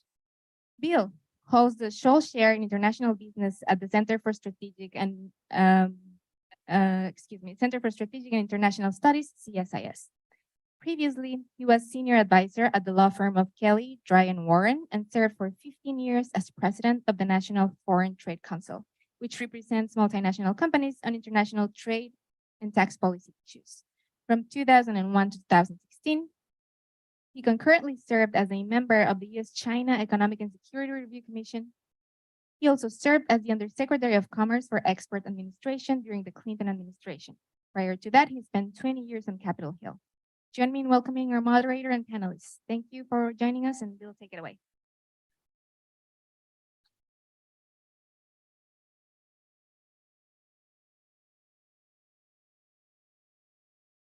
Pleasure to be here, and we have a really knowledgeable and experienced, distinguished panel. So I'm looking forward to the discussion. We're going to be talking, as Daniela said, mostly about the CHIPS and Science Act and the IRA. And I would say about 3 weeks ago, I was in a conference in Canada on sort of the same subject. And the main question was mostly the Canadians. And their main question was, did you guys think about any other countries when you wrote those bills? And my answer was no. And not that we did that deliberately, but and I shouldn't say we, that wasn't involved in it. But we're going to be discussing the bills, but I think we're going to be discussing the opportunities they present for Latin America and Caribbean, but we're also going to be discussing some of the challenges they create and some of the problems they create. And to do that, let me introduce our panel, and then got a few questions, and I hope we'll have time for some from all of you as well. Working my way down, Marino Offan, America in the World Consortium postdoctoral fellow at the Henry A. Kissinger Center for Global Affairs at Johns Hopkins SAIS, probably the longest title in the world. He was born and raised in the Dominican Republic and earned his PhD in international history at Harvard, where his research focuses on international history of the 1970s energy crisis. A lot to study there. Next is Rebecca Brocato, who is currently founder and principal at Stony Run Advisory, which she launched after serving as chief of staff at the Development Finance Corporation, which we mentioned in the previous panel, and I suspect may come up again today. Prior to that, she was special assistant to President Biden and senior director for legislative affairs at the National Security Council, where she was the principal advisor to the NSC on Congress and on legislation. The Obama administration, looks like she took a break between Obama and Biden. In the Obama administration, she was president and chief liaison to the House Foreign Affairs, Armed Services, and Intelligence Committees, and managed the administration's engagement with Hill around the Iran nuclear deal. She also served in the State Department, where she focused on military sales and Middle East policy. So she has a very diverse background. Next is Diego Rivera Dota, who is a research associate at the Center on Global Energy Policy at Columbia University. Responsibility for analyzing energy policy in Latin America, supporting the center's Distinguished Visiting Fellows Program, and researching natural gas and LNG markets. The previous research focused largely on energy policy in developing economies, natural gas and LNG markets, and the role of those fuels in the low carbon energy transition around the world. Exactly what we're focusing on today. Prior to joining the center, he was a leading researcher at the Asia Pacific Energy Research Center in Tokyo, and the author of their gas report and several other impact reports and publications, including the 7th and 8th edition of their energy outlook.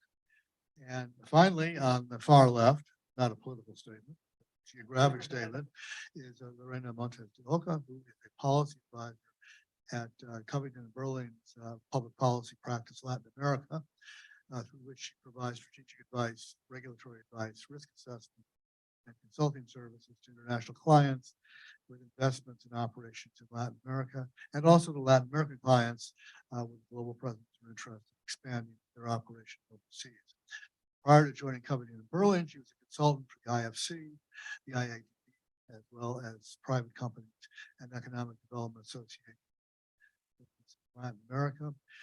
Previously in the public sector, she worked in different parts of the Mexican government, including the Ministry of Foreign Affairs and Mexican Embassy here in Washington, and also Mexico Trade Investment Agency for Mexico.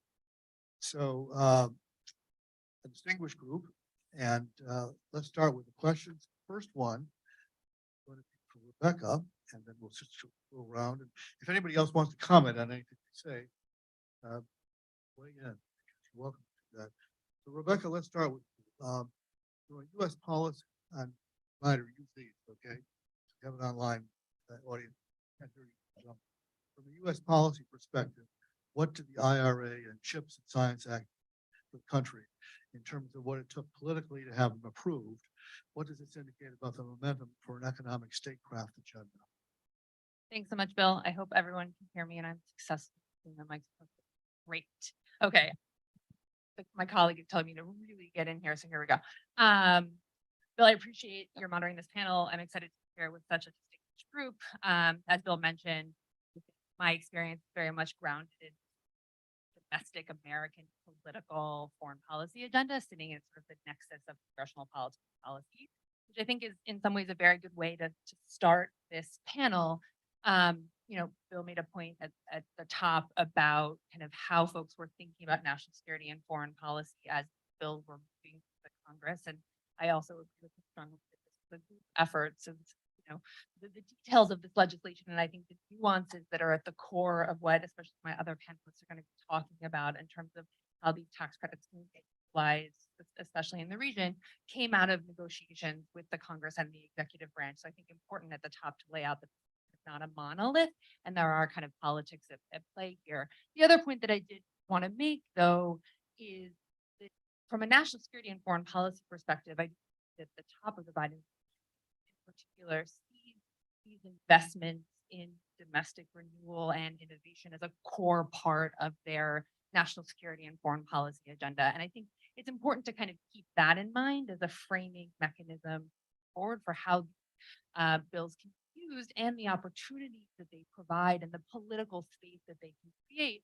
to think about, yes, kind of the details of the legislation, which is crucially important, but also other opportunities that could arise in terms of supply chains and larger questions of economics craft, especially in kind of the politics of trade, particularly on the Hill. So I just kind of wanted to lay out that, you know, top line 30,000 foot point. Jake Sullivan wrote an article that published in Foreign Affairs 2 days ago, yesterday, that includes kind of, I think, good laydown of what this perspective, especially around like China, right? That, you know, to make kinds of investments at home in order to be effective abroad. And that's kind of become a cornerstone of this unpacking of traditional silos of American foreign policy and American domestic policy. There's a lot to discuss there and a lot of, I think, debate about the efficacy of that inside the outside community, but I think it's an important driving agenda. Final point that I would make, hindsight is 2020, but I think as many folks in this room and online know, these bills were not inevitable, right?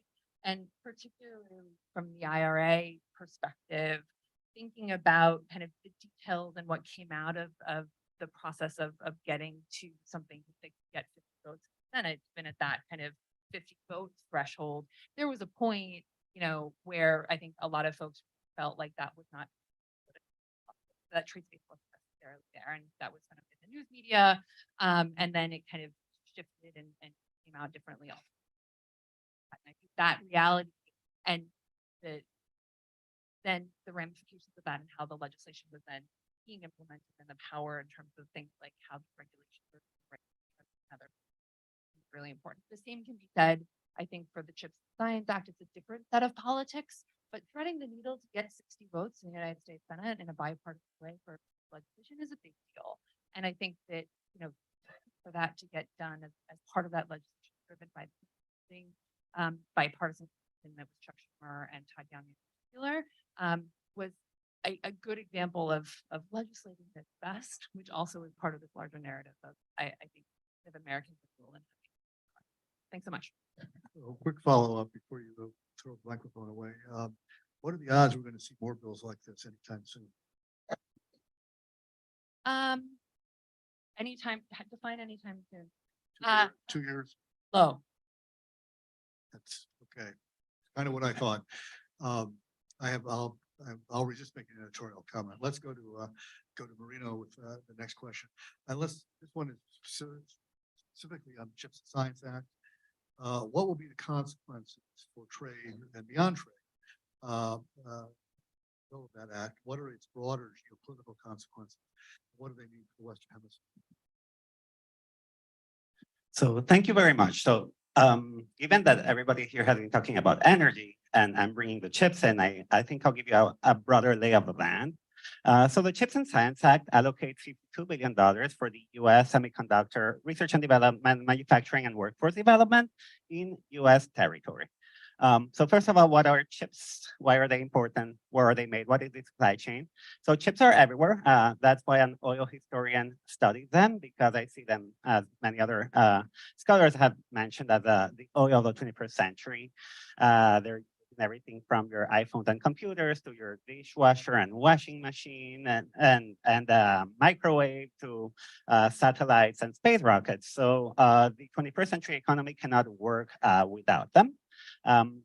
This was a technology invented in the United States. Initially was led by companies like Bell Labs, Intel, Texas Instruments, but slowly over the 1970s, some Asian countries started betting on semiconductors as the key toward their future development. I'm thinking especially of Taiwan and South Korea. You had a process of growing specialization in the supply chain. You may have heard of Moore's Law, that chips computing power doubles every 2 years. This makes them also exponentially expensive to produce, and that led to more and more specialization. So the supply chain as it stands now is that the US leads in the design of the chips. Then there are companies in the Netherlands and Japan that produce the machines that make the chips. And then Taiwan and South Korea tend to fabricate them. And then they get assembled, tested, and packaged either in China or in Southeast Asian countries like Malaysia or Thailand. Now Vietnam too, and then they get shipped to the end consumer. So it's a global, complex supply chain in which, but you think of all these countries, most of them are very exposed to the potential hot places in case of any potential military conflict in the Indo-Pacific. These are countries in the South China Sea, the Malacca Straits. These will be hotspots in any geopolitical conflict in the area. And with the pandemic, you already saw that so the Chinese lockdown led to car shortages because of semiconductor shortages. So the CHIPS Act is trying to correct this by bringing manufacturing and fabrication into the US territory. But manufacturing and fabrication are that middle part. Then you need to assemble, test, and package these chips and place them on printed circuit boards. And this is still done mostly in China or Southeast Asia. And a country like China may have an 80% market share in printed circuit boards worldwide. So you may be trying to correct for the 60% market share that a single company in Taiwan has in chip manufacturing. but that doesn't solve the entire problem. And that is where the opportunity comes from for the Western Hemisphere. So assembly, testing, and packaging of semiconductors and also potentially printed circuit boards can arise in Latin America as a complement to the fabrication ecosystem that is being propelled by the CHIPS and Science Act. So you may have about 60, now I think the FAA has, I've seen about 30 projects announced with CHIPS Act funding in the United States territory, not only for American companies, but also TSMC, the Taiwanese company, Samsung. But there needs to be an ATP, so assembly testing packaging complement to that. And I'll be happy to talk more about that opportunity.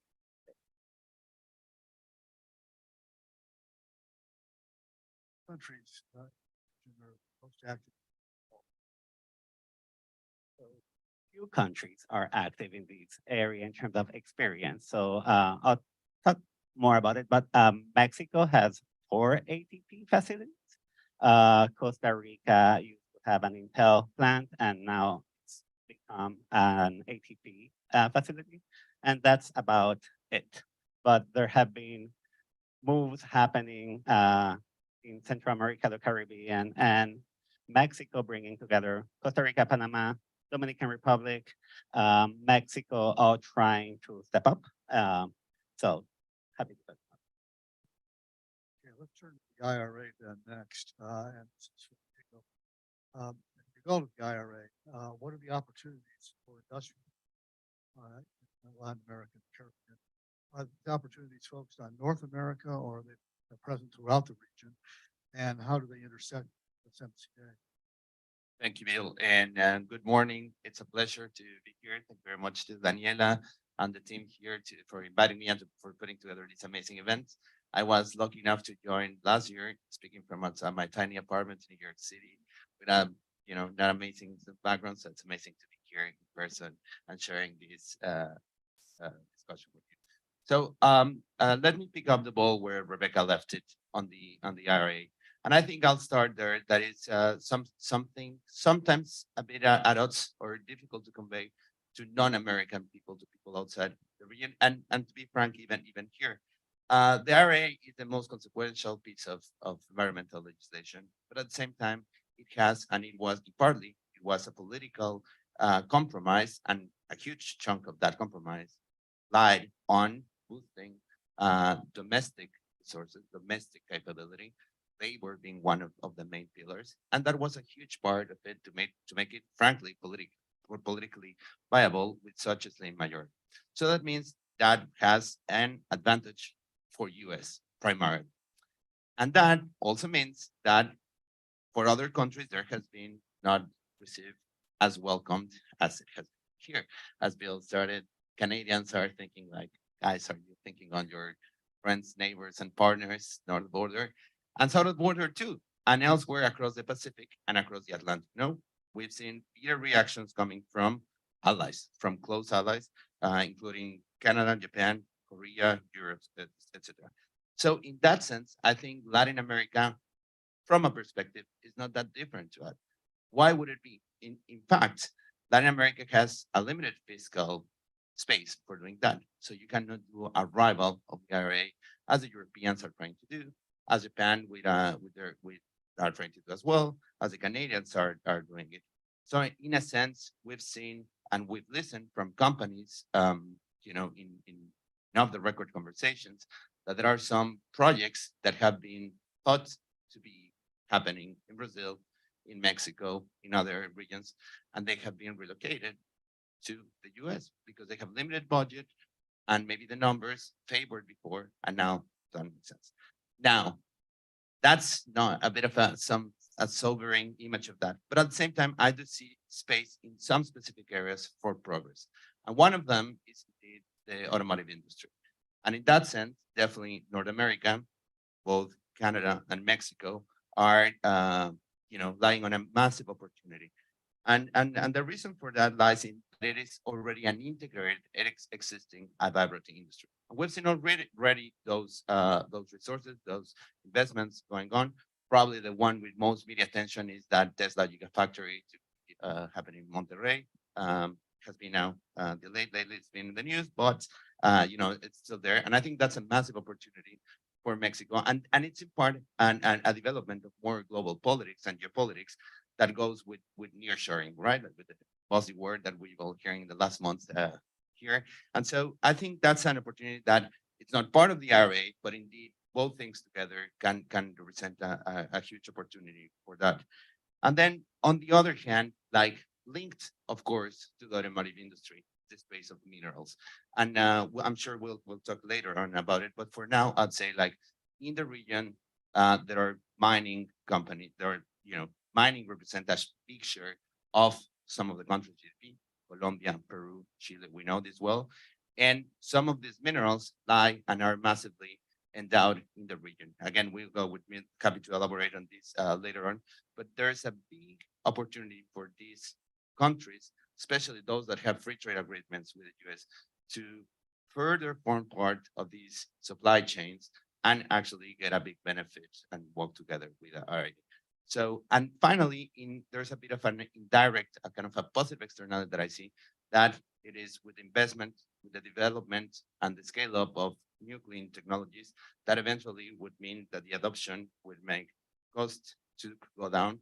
And then that would definitely represent an opportunity now then for Latin American countries to adopt and boost the deployments of those technologies with lower costs.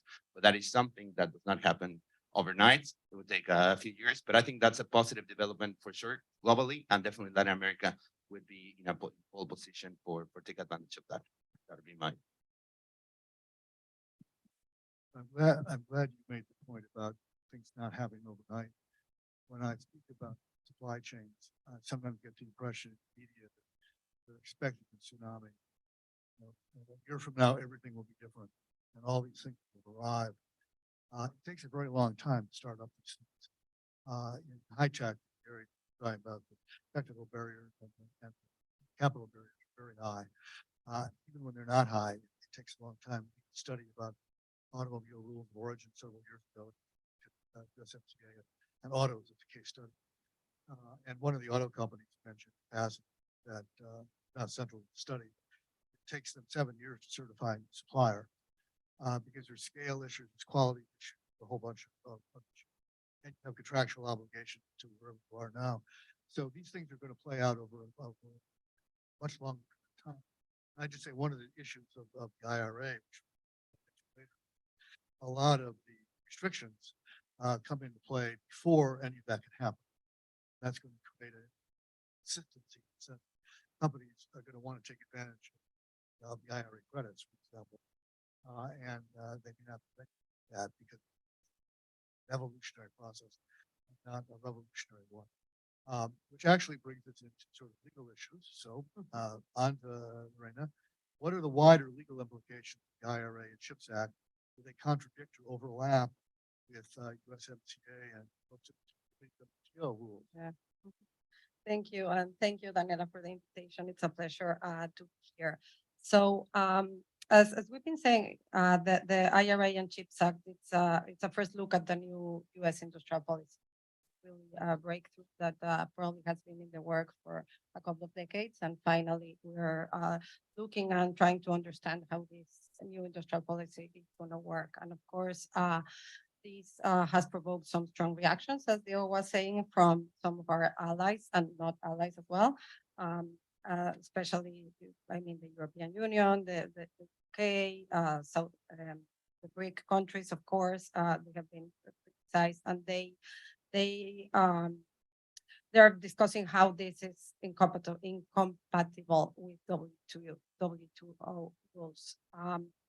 I guess the two more controversial parts for this WTO question comes more from the IRA, and it's on the subsidy parts for electric vehicles that to be manufactured in North America, and the critical minerals that I know they were going to talk a little bit more, so that the batteries process need to be from the minerals coming from a free trade agreement country with the US. So, but these two specific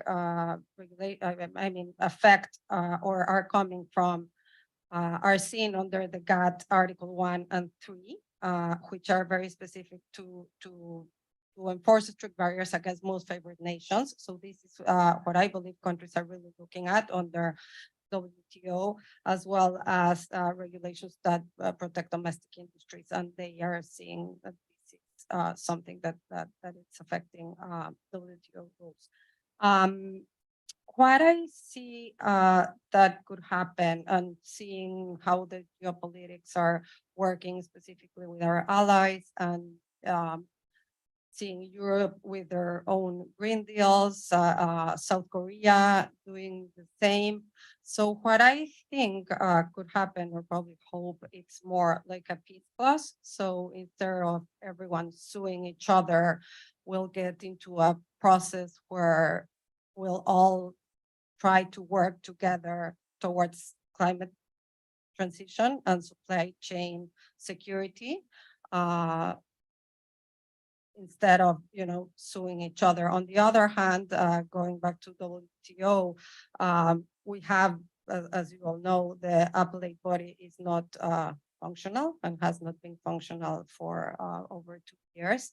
So even if countries so on, they will go to a panel. The US has, a lot of ways to defend itself, but as well, if it gets to that appellate body, nothing will happen. So I think the WTO question, probably I didn't answer it because it's pretty complicated, and I don't know where it will get.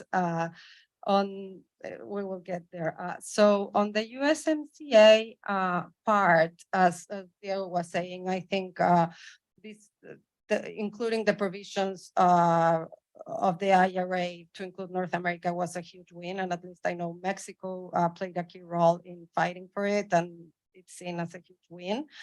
Even though it applies to a small portion, it's very important for supporting the automotive industry that in Mexico, it's, a key player in the economy.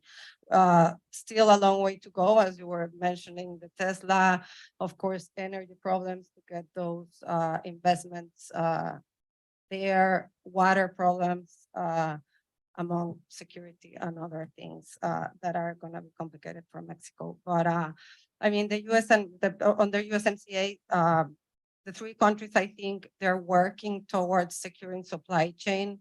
So in both CHIPS Act and IRA, there are strong dialogue and some mechanisms at the government level that are, and with the private sector, trying to take the most advantage of possible of nearshoring, and that Mexico, US, and North America can provide the supply chain, secure supply chain needed for the future. Okay, thank you for that. Diego mentioned a couple minutes ago, going to get to critical minerals later. It's now later, and it's time for that. So, how well positioned are countries, such as Chile, Colombia, Peru, and with which the U.S. has FTAs? How well positioned are they to satisfy U.S. demand for critical minerals for the energy transition? After he responds to that, we're going to talk about non-FTA countries. All right, thank you, Bill. Let's do it. So let's first look at the part of resources, and just the long story short is Latin America definitely has a massive role to play into minerals. It's really the story of 2 key minerals. One is lithium, the other is copper. And just let me show you like very quick numbers on that. Latin America has endowed with 47% of lithium reserves, and production sits on 36% of global production, with Chile being number 2 and Argentina being number 4 currently. That is soon to change, and Argentina will ramp up that. Copper, very important. Copper, well, happy to speak a bit more about it, but it's resources, 36%, production, 37%. Chile, Peru, key players there, but Mexico and Brazil also have an important. And then Nickel is a bit of it's important, but lower, reserves 60%, and most of that is in Brazil. Graphite, 23%, also Brazil. Manganese, lesser, 16%, and again, most of that is in Brazil. Then the production of those three minerals, nickel, graphite, and manganese, the reserve is big, the production has not been translated to that. Production is on the one digit. So really the concentration there is not that much. So again, we go back to lithium and copper. And let me, we know about lithium, its main use is for battery storage. And within battery storage, let's not forget that large utility scale storage is very important for grids. But really what is driving in the short and frankly medium term is electric vehicles, electromobility. So lithium batteries with different chemistries, and that brings a lot of complications. But basically, we see these two key players in the region, Chile and Argentina. And what we've seen, Chile, it got complicated. There was a policy at national strategy announced earlier this year by the Boric administration. And basically, that changes a bit the rules of the game. And that creates, to put it simple, unprecedented levels of uncertainty for investment. We've seen a few agreements there, but what we've seen the progress there happening is by Chinese investments at the moment. It was recently announced last week when Boric was in Beijing. In Argentina, the story is a bit different. And then again, uncertainty. Well, Argentina is the queen of uncertainty in the region, definitely, and with elections looming ahead, definitely more. But it's important to mention that with the free trade agreements, Chile does have it, Argentina does not. And that's a major thing that I think could potentially help on the supply chain to Argentina, to basically the US be more engaged with Argentina. Of course, things are not easy to scale up. Politics here in Washington are not simple, of course, but that's definitely, if attention should be directed to a country, I would say definitely Argentina only. And then on the other hand, on the copper picture, I think copper is really the underdog of critical minerals because it does not receive as much attention, basically because we use it in our daily lives in pretty much everything, like from the toaster, like when you grab your bagel in the morning to, all the cables in the street and whatever. And so one just assumed though that mineral will be there, but in fact it's facing massive challenges in the largest producer, which is Chile right now. So production has been stagnating and it has been decreasing. And actually massive amounts of investment are required just to ramp up that. So I think down the road, that's, and there are other challenges on the upstream chain. And then if we ramp up to the refining and industry, then that brings additional challenges there. So I would attract your attention to copper, Chile, Peru, and definitely on lithium. I think there's a need for more US engagement on. So that's minerals. What about processing? Fine. Correct. Yeah. On the refining picture, I think it's a bit complicated too because on the lithium chain, really refining is concentrated in China. We know that it is cheaper also, and so to develop that refining capacity, it's not simple. There's some facilities in Chile. There has been an announcement. This announcement of that week. It's a refining project in Chile that was announced by a Chinese company. There are potential projects that could happen in the US, but the price for the supply chain would be higher and the environmental and social cost would not be minor. So the question is is that going to happen, or how could that be, how can mining be accompanied with a strategy of adding value in these producing countries, while at the same time respecting and the creating favorable conditions in terms of environmental, social, and price impact. I think that's a big game to play. In copper, Chile and Peru both have some refining capacity, but definitely that's a big question that again that takes a lot of time and a lot of money, by the way, to ramp up. So top one. Plus it has a lot of environmental implications. Well, right as promised, let's turn to you now to talk about the non-FTA countries. What is beyond free trade agreements? What's the outlook for them? And how do they get involved in the energy transition? Yeah, thank you. Well, I think it's an uphill battle. I mean, it's going to be tougher, of course, for countries that don't have an FTA agreement to to get into this. The thing that I want to keep in mind or mention is 2 out of the 3 countries from the lithium triangle don't have an FTA, Bolivia and Argentina. So, and they are, I mean, they have the lithium, they're exploring it. It's not the US that is doing it, but it's China. So I think we're going back to China every 2 words, but that's the truth. And that's, so I mean, companies, of course, that want to take advantage of, for example, the IRA critical minerals won't be sourcing from those countries because they won't be benefiting from these incentives. Actually, and Bolivia, China just won 2 important bids in Bolivia, and they won it to a Russian company or to a US company. So we see constantly, I mean, in China, as we were listening earlier in the morning, they've been there for longer time than the US. So of course, the competitive advantage, it's huge, but even now where the US is restricting it a little bit more, so it's going to be a lot more complicated. Regarding the energy transition, again, I mean, I think the countries are going through an energy transition. They will continue to do it, but the country that is probably going to do it is China. We see it in Brazil, we see it in Argentina, and in many other countries. And one of the key issues that I think the US government could be doing, and we spoke about it, the Mineral Security Partnership, where there's no Latin American presence. So I think that those dialogues are a huge opportunity besides the bilateral one that they're having with Argentina. I don't know if they would with Bolivia, but maybe if it's in a multilateral structure, that will be a lot better for everyone. So I guess the main question here is, I mean, for the Latin American countries, but also for the US, how are we gonna work in an energy transition for everyone with this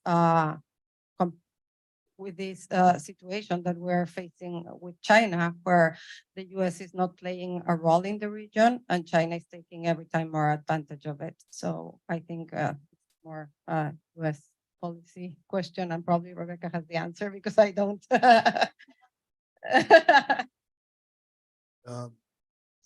Want to add something? There's much. I discuss it further down the road. I mean, and I think it feeds into some of the things I wanted to talk about this larger economic statecraft. And I think this is triggering, I think the political space triggered by the dynamics that are being described here and the fact of bills have opened up a conversation. Sorry, I'm being told that I need to get closer. Are opening up a conversation about the tools of economic statecraft, how whether or not they are fit for purpose, and what can be done inside in trade the US to do more better, particularly in the critical mineral time. Talk a little bit about that, but Bill. Yeah, I want to come back to that, but I want to follow up both Steve and Lorena on the question. If you're ancient like I am, remember history, and I can't resist the opportunity here to assume the free trade area of Americas, which I recall Brazil threw under the bus in the late 90s. You know, if we had that, we wouldn't be having this argument right now. Everybody would be qualified, but timing is everything. But that leads to a question that and I think, are there seen a critical minerals agreement with Japan? And we've seen then the argument about is that really a free trade agreement? Let's put that aside. EU has initiated negotiations. Several other countries have suggested that. One, I think Argentina, one. Are there other countries in Latin America that are putting that possibility forward? The possibility of a free trade agreement? No, of a critical minerals agreement. Right.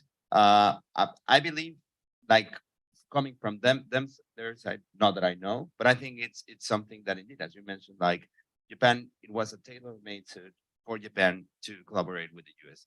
Why is not that happening in Argentina? Is that baking there? Like, would that happen? And let me add that if that does not happen, there's a big risk. It happened in Indonesia with nickel. Nickel, Indonesia's largest nickel producer, they did a ban on the exports of nickel ore, unprocessed nickel, a few years ago. And then they said, like, we're not going to export more unless you invest here on the downstream, on the refining industry. And so basically, no, there was not interest of big Western companies for the most part. And it was the Chinese companies that said, like, oh, want to be here, we keep extracting. Is that the price tag to pay?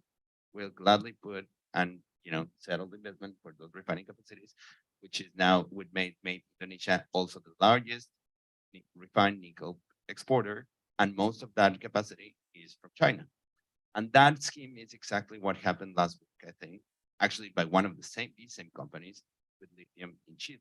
Like, so I think the risk of not engagement, of not putting that, and by the way, that is not only a US thing, it's of course more wider, but there's this like a competition that is there. So like, in Beijing, I think the idea is pretty clear, and elsewhere in other capitals of the world, including, by the way, those of producing regions, they say like, well, who should I play with, Beijing or all the others that are not clear on their strategies, that are not really know what they're doing, so I'd rather go with them, right? Like, I think that's a risk. We're going to see more of that. When I was in Canada, that's a Canadian system in Alberta, so it was an economy that is a fossil fuel-based economy primarily, but they were very focused on don't want to be an extractive economy, don't want people to come in and take all the stuff and move it to their country and turn it into things. We want to capture the value added in our country. And I think you're going to see a lot more of that here. Let's move on to the next question, because time's getting past here. This is for Rebecca. How can the U.S. government toolkit be better used given the political space gleaned from the IRA, in particular for investments in Latin America's energy transition? Yeah, following up, I think on this whole like lay down of whether there needs to be general security partnerships, trade deals, whether those are even possible. I think there's a related conversation to be added to this dialogue, which is what are the other tools at the disposal of the US government, of international. The earlier session talked a bit about the reform, how that can be helpful, and really the other part of this is looking at, and I said this earlier, the tools of economic statecraft. What do I mean by that? I mean USAID grants, I mean EXIM, I mean USTDA, and I mean the Development Finance Corporation, where I spent some time, and I think has tremendous possibilities in this space. So I think important here to sort of have a bit of a conversation about what DFC can bring to the table, and how it can more better is and then open it up and have a conversation about whether that's enough to fill gaps in some of the agendas, right? So just taking a step back, DFC, the U.S. National Security Agency inside the U.S. federal government, it was authorized in 2018 and really only came on board in 2020. I say that because think about nesting this in the context of all of the history and the politics of the Chinese investments that particularly Diego and Lorena were just talking about. This is all new. So like first thing to say is, I think there's a real opportunity to tools to increase the footprint of DFC on the ground in Latin America to source for bankable deals. And the great news is they are in fact doing that. But the process, to Bill's point, to everyone's point, this takes time. And I think there needs to be a frank conversation about whether just DFC is enough, because it often, I think, gets discussed as like the shiny ball that everyone should get to. Invest in deals. Well, questions are there bankable, seriously, are there real bankable deals for DFC in the region? What do they look like? What is that stack? Where's China in that stack? What are the opportunities there? And then for me, the other, I think, important conversation to open up here, how can USAID, other tools of kind of development and economic statecraft from a grant perspective to better technical assistance, real blended finance around an energy transition, those kinds of things in order to try and facilitate this. And then again, to the experts here, is that enough? And what can be done more if it in fact is not enough? The final point that I will say, And I think a really interesting and important thing is going to happen over the course of the next couple of years. It has to get reauthorized. And I think there's real opportunities, especially for Latin America, to think about what that can. One of the issues that DFC has, and we'll caveat what I'm about to say by saying that I from the development institution, but it relies on World Bank income categories to do its work. So if you are an upper middle income country, it's actually pretty complicated to get DFC financing. And if you're a high income, get it outside of some corners on it.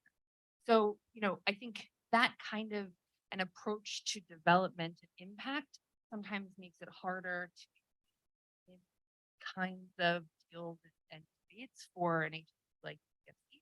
And that's something that Capitol Hill, I think, is aware of, and they're starting to grapple with it within their YOF process, which is a good thing.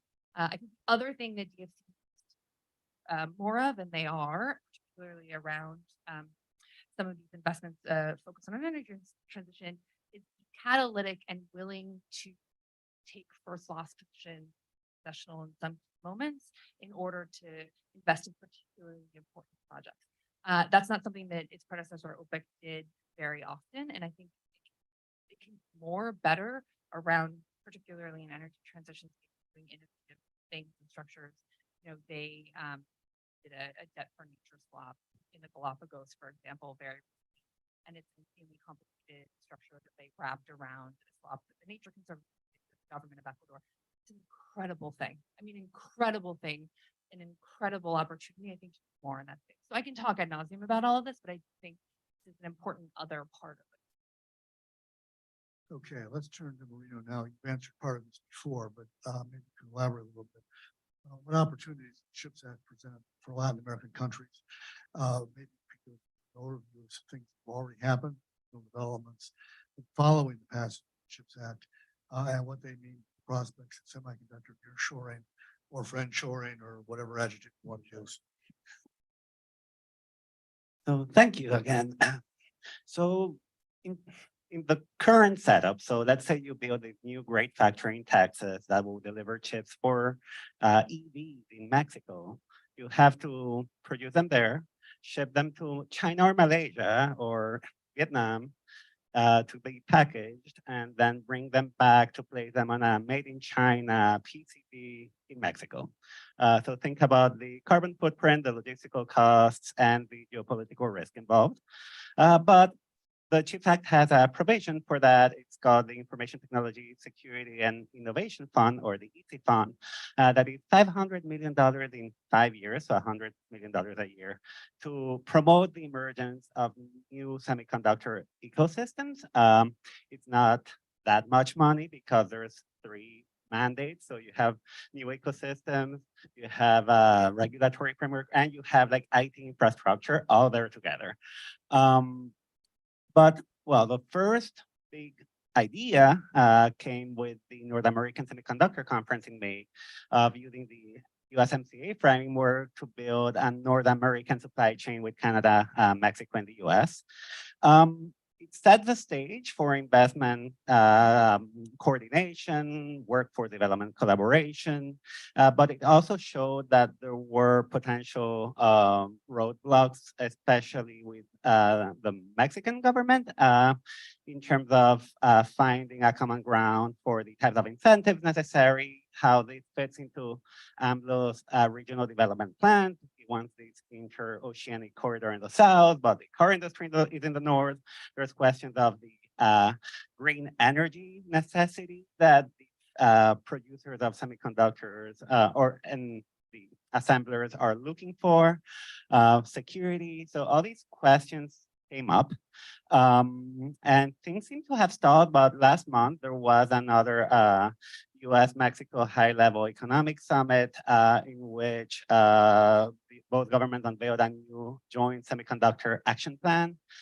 So things seem to be moving forward despite those initial hurdles. And there's a lot of talk about technical delegations going back and forth and dialogue at the state level and the local level. So that would be actually excellent, and we'll see what the election in Mexico means for this. But then there's other countries that have been stepping up. So Costa Rica had the Intel factory from 1997 to 2014 closed, and it reopened in 2022 as an ATP facility, so assembly testing and packaging.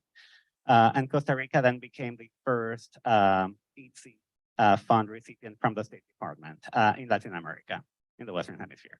It was followed by Panama that also last week unveiled an agreement with Arizona State University for workforce development in the semiconductor industry.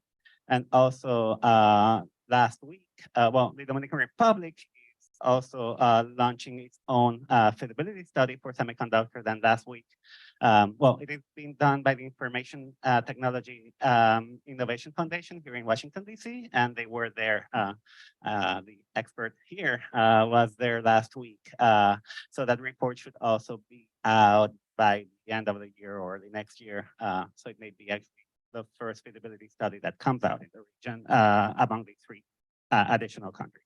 So Dominican Republic, Costa Rica, Panama together were the founding members of the Alliance for Development and Democracy in 2021. That was the regional bloc seeking nearshoring opportunities and diplomatic collaboration.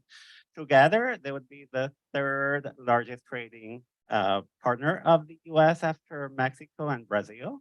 So there's an opportunity there, but there's a huge challenge because there's a geopolitical imperative that geography matters on the one hand, but on the other hand, there's the business question of why would you invest in the geography that have nothing to show for yet in the semiconductor sector, or very little. In the case of Mexico, there's 4 facilities, so there is something. When you have this thriving environment in Southeast Asia that goes all the way back to the 70s, so you have generations and generations of workers and academic programs and government incentives and supplier networks, raw materials, all already in place. So who wants to take that first mover risk? But what that calls for is actually a regional coordination. So if we want to see a Western Hemisphere semiconductor supply chain, there needs to be cross-country coordination. Right now, there seems to be more competition, and there's competition for EC funding. But I think the US can play a very constructive role in finding specific aura or either the ADP or APAP or something new for semiconductors in order to bring this coordination. Because when the industry sees not just a single country trying something new, but a block of countries, an emerging ecosystem, and see something, see the work that is being done at the regional level, then that's very different, looking at it from an industry perspective. I think it won't happen overnight again, but that's where we should be headed as a hemisphere. Thank you. I've got one lightning round question, but we've got a couple extra minutes. Questions from the audience? Yes. Wait for the microphone. Sure. And tell us who you are, and ask a question. Definitely. Carlos Pinchina Cárdenas, I'm CSIS. This is for Diego specifically regarding Brazil.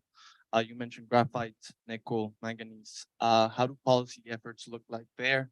Are we likely to see development soon? And I think this is also really critical for another mineral that's observed, like novium, which also Brazil holds like 92% of their reserves, and it's critical for jet engines, rockets, beams, all the like. So yeah, and also for Rebecca, I think building on the remarks by Deputy Assistant Secretary Lockman, it seems that the push for the Mineral Security Partnership, it's at loggerheads with the CHIPS Act and the Inflation Reduction Act. So like how our future administration or the Biden administration balance this signaling of trying to integrate the region in terms of critical minerals and also the energy transition. Go first. Yeah. Thank you for that, Gerardo. Indeed, Brazil holds a relevant share of these minerals. And one of the things, and I think in the last panel, Mark rightly said that, is that on the big politics scheme, and especially for this administration, I think there's definitely an interest to balance their relationships with the BRICS country. They definitely see themselves as a leader that front, and the partnerships They are very keen to do with that.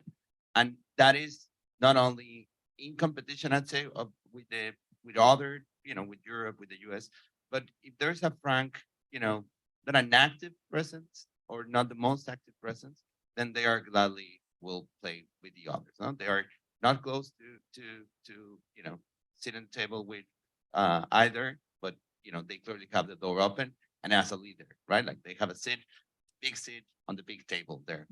As of policies that I'm aware, there are not big changes on regulation at the moment that favor specifically the development of like mining licenses, expediting permits. That is often one of the challenges. But there's certainly interest from companies, including one Canadian on lithium, by the way, but also of Chinese companies. One thing that I would take advantage to mention, which applies to Brazil, but clearly to other countries in the region, is the challenges related to the environmental and social impact, the so-called social license of these projects, which is the impacts of the mining industry and of this mining is absolutely paramount. The mining industry, in its hundreds of years of history, does not have the best track record in terms of social and environmental impacts. That must change. That is changing to an extent, but then definitely there's a room for that. And if that does not happen, we'll be still in problem. And Rebecca? Well, the quick answer is I'm not a detailed expert on the Mineral Security Partnership, but here's what I will say. I think that as policymakers are thinking about critical minerals and mining in particular, I go back to the earlier point I was making about creatively about other mechanisms through which the US government can support the mining industry, particularly our critical minerals like Brazil. For example, one of the things that I'm most proud of that we did at DFC was a $35 million equity investment in a nickel mine in North Brazil run by TechMet. And the point on the difficulties on environmental control regulations there, and DFC, I think, incredibly 100% correct policy to abide by the IFC performance standards when making investments in mining projects. There was a majority women on the management of that mine, and they used and you will probably know this process better than I do, but a low water process in that facility that I think was pretty novel. It was the first time that the DFC source was in. So things like that moving forward, I think are going to be really important. I think it then offers a bigger question of that ultimately enough than here, but that kind of thinking. Yeah, we got time for one more. Then we'll go back to the final question, which was every foreigner I meet with, so you all can add context for me. They all ask the same question sooner or later. Europeans sooner, later. What happens if Trump wins? And does all this stuff go away? So we'll work our way down the line. In terms of semiconductors, I don't think so. I mean, a lot of the moves began under the Trump administration in terms of thinking about sanctions against Chinese industries. And I think the industrial policy and the US-China tension have that continuity and they create consensus. What happens if governments change in Latin America? That's another question.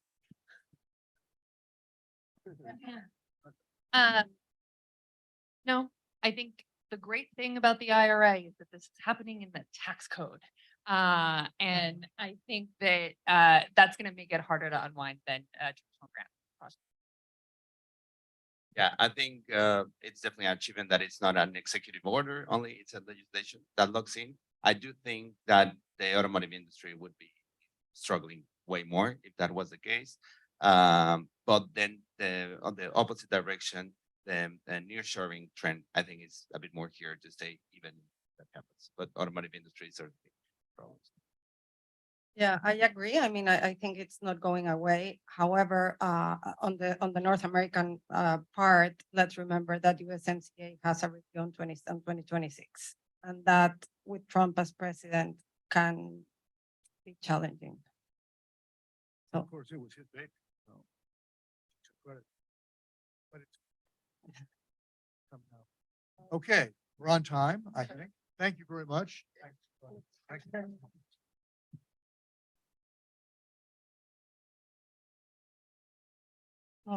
Catástrofe, ¿no?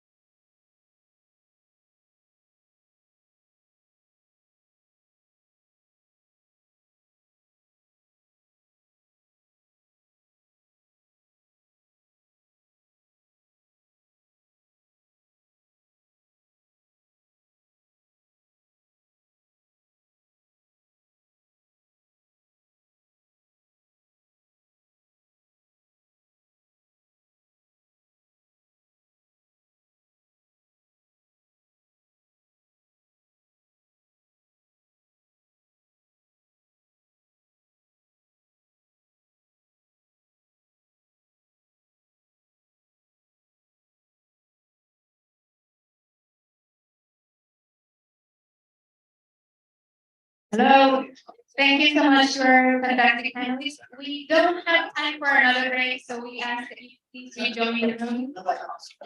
There will be time for networking after the next panel.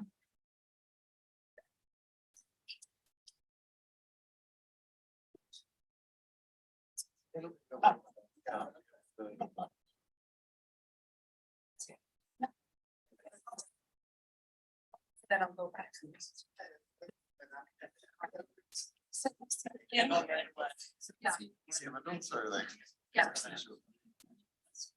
We invite our please to join back in the meeting room so we can get started with your third and last panel.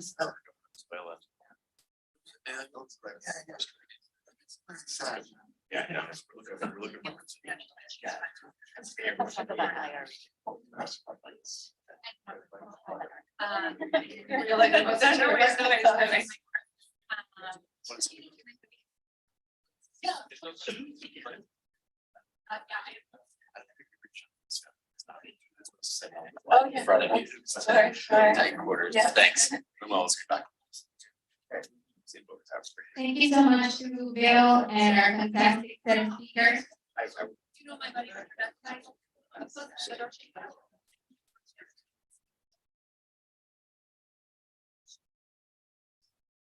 Thank you for helping us make sense of very complex legislation and sharing those realities when it comes to business, education, legal, geopolitics, implications for the region, and the terrain that China is gaining in Latin America.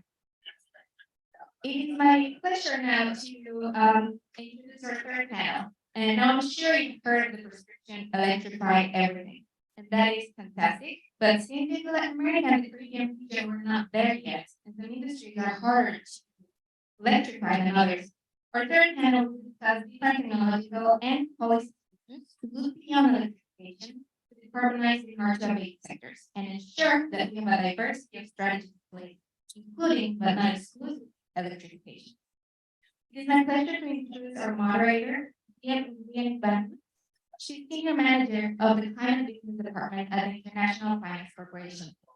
Ian is a senior executive with 30 years of experience in energy infrastructure development, investment, and financing. She has served in roles such as Chief Investment Officer, Chief Operations Officer, Head of Business Development, and Head of Innovation.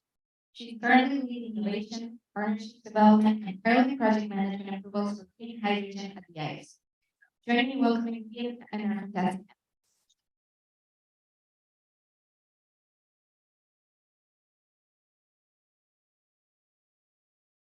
Thank you, Daniela, for that great introduction.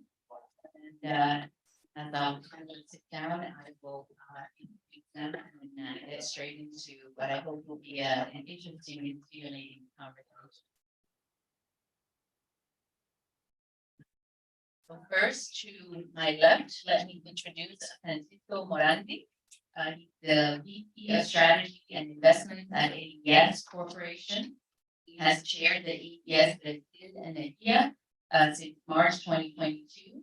And Energia is a prominent renewable energy firm listed on the B3 Brazil Stock Exchange's Novo Mercado segment. His transformative leadership at AES roles in the US and with forging global customer ties and reshaping AES's Brazilian investment portfolio, and also serving as CFO and VP for investor relations for AES in Sao Paulo and AES Gete. Previously listed on Sao Paulo's Bovespa Stock Exchange. Welcome, Francisco. Thank you. And then Francisco's left is Lisa. Lisa is a non-resident senior fellow with the Energy, Climate Change and Extractive Industry Program and the former director of the program. She's currently a senior manager in Deloitte Consulting, Government and Public Services Practice, where she serves in project management and technical specialist roles. She has led teams in electric mobility, renewable energy, and rural electrification in Latin America, but also Asia and the Middle East. And before joining the dialogue, she works on Bureau Chief and Latin American leader for Energy Intelligence Group. Welcome, Lisa. And last but not least, Jamie Warner is commodity price coverage of the U.S. biofuels market. She analyzes the impact of policy and technology on global fuels such as ethanol and biodiesel, as well as sustainable aviation fuels. She previously served at ESIA Energy, which was responsible for oil, gas, and biofuels in Latin America. Welcome, Jamie.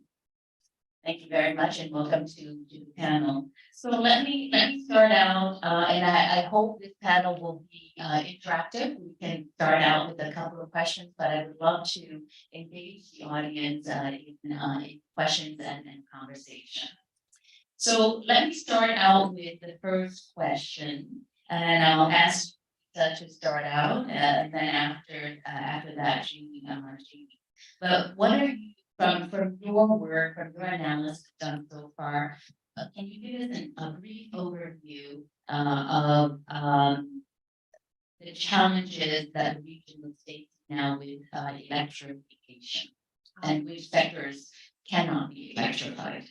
Yes, thank you. And thank you to Daniela and Dialogue for the presentation. It's really interesting to see how the agenda of this conference evolved over 7 years, and the topics that you chose for this time are super timely.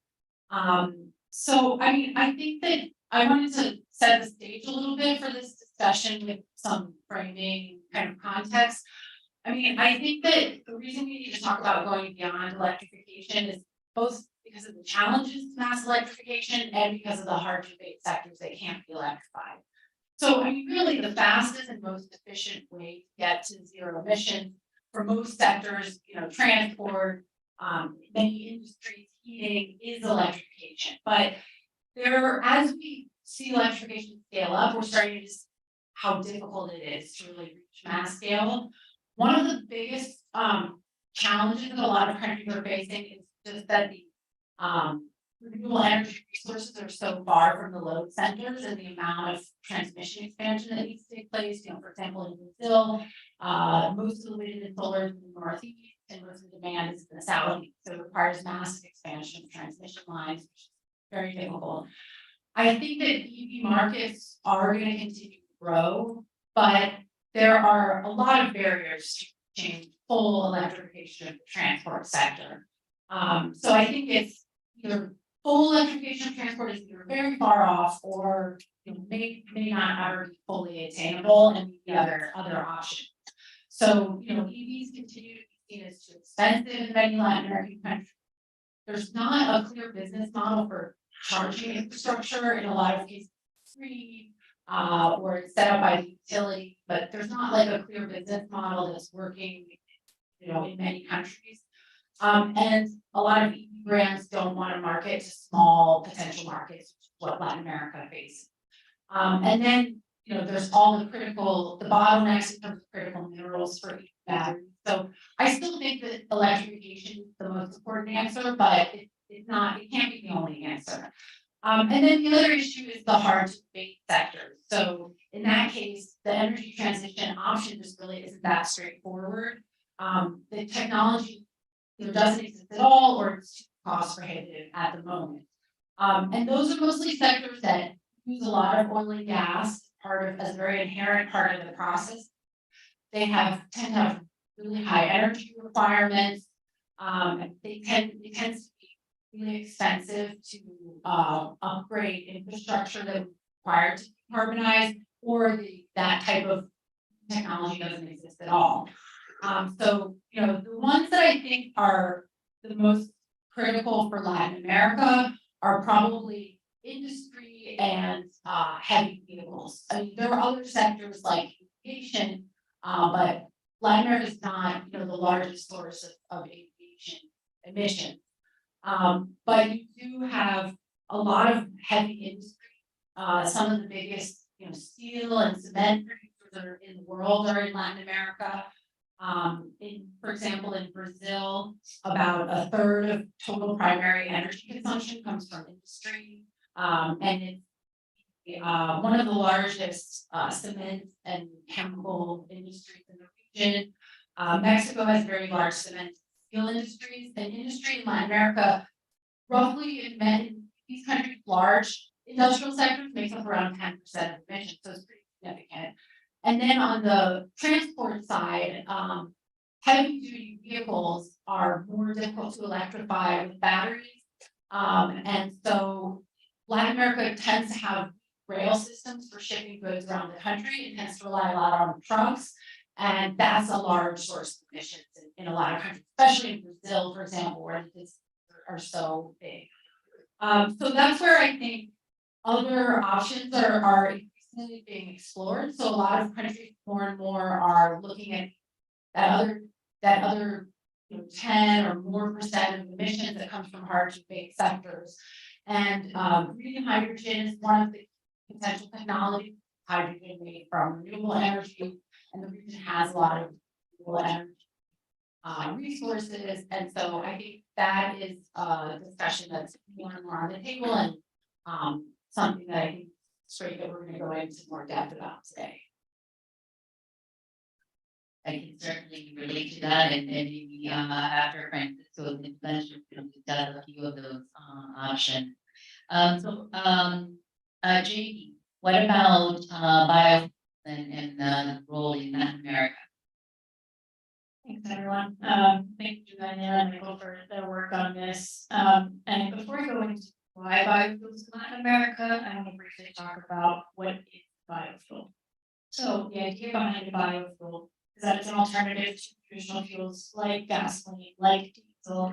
And the idea is that these can be made up of renewable feedstocks or prime materials. So we're talking about soybeans, we're talking about sugarcane, we're talking about animal fats, used cooking oil, algae, and other sources that either remain around the globe or those that we have yet to find. And so the idea is that making your fuels with products that are either already in existence or can be found really easily, the idea is that they have a lower carbon intensity than that of petroleum-based diesel and petroleum-based gasoline. And so what does that mean for the world? Right now, we're looking at about 5% of all road transportation demand globally comes from biofuels. And interestingly enough, in Latin America, the relationship that we see with biofuels is one that dates back to the 1970s in Brazil. And to this day, it kind of features a few important relationships that are really strong within the region. And that's definitely one of the agricultural sector. So biofuels develop kind of with a combination of carbonization, greenhouse gas emissions reduction, and also support for the agricultural sector. And interestingly enough, the biofuels often are almost chemically identical to those of traditional diesel and gasoline. And so the idea is that they're called a drop-in fuel, which means you don't need to change any of the existing infrastructure within your engines or whatever it is in order to accommodate biofuels. And so Latin America has always had a strong role in terms of biofuels. They have the highest what's called blending rate in the world at 18% compared with the global average of about 6%. So that means 18% of the fuels that they're using are biofuels that are displacing those petroleum fuels.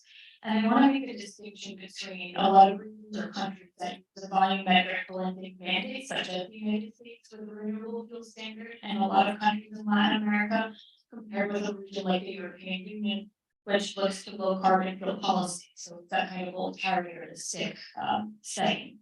And so in terms of Latin America, the largest biofuels market is arguably Brazil, like I said, dating back to the 1970s. That's followed by Argentina, Colombia, and Paraguay, and those four countries together combine for 96% of biofuels demand in the region. Guatemala might soon get to that list if they are able to successfully implement their ethanol blending mandate in 2024. We're not sure if that's going to happen. That's kind of been conversation for some time now. A lot of Guatemala's ethanol goes for exports to the United States and Europe. And Primarily see biofuels as a role in transportation, so road transportation, shipping, and aviation. And for all the reasons that Lisa just mentioned, electrification will not be the end all be all in Latin America, and that's where biofuels can play a very complementary role alongside electrification and alongside hydrogen in this. And when I say biofuels in shipping and aviation, we're talking about sustainable aviation fuel that can be made from a lot of things, but especially waste products. And that's an area where Latin America does have a lot of potential, and corn-based ethanol, which is another area in which Latin America has a lot of potential. And in shipping, we're looking at biodiesel, biomethanol, and products similar to that. Thanks for that overview, Jamie. Lots of questions we can unpack there.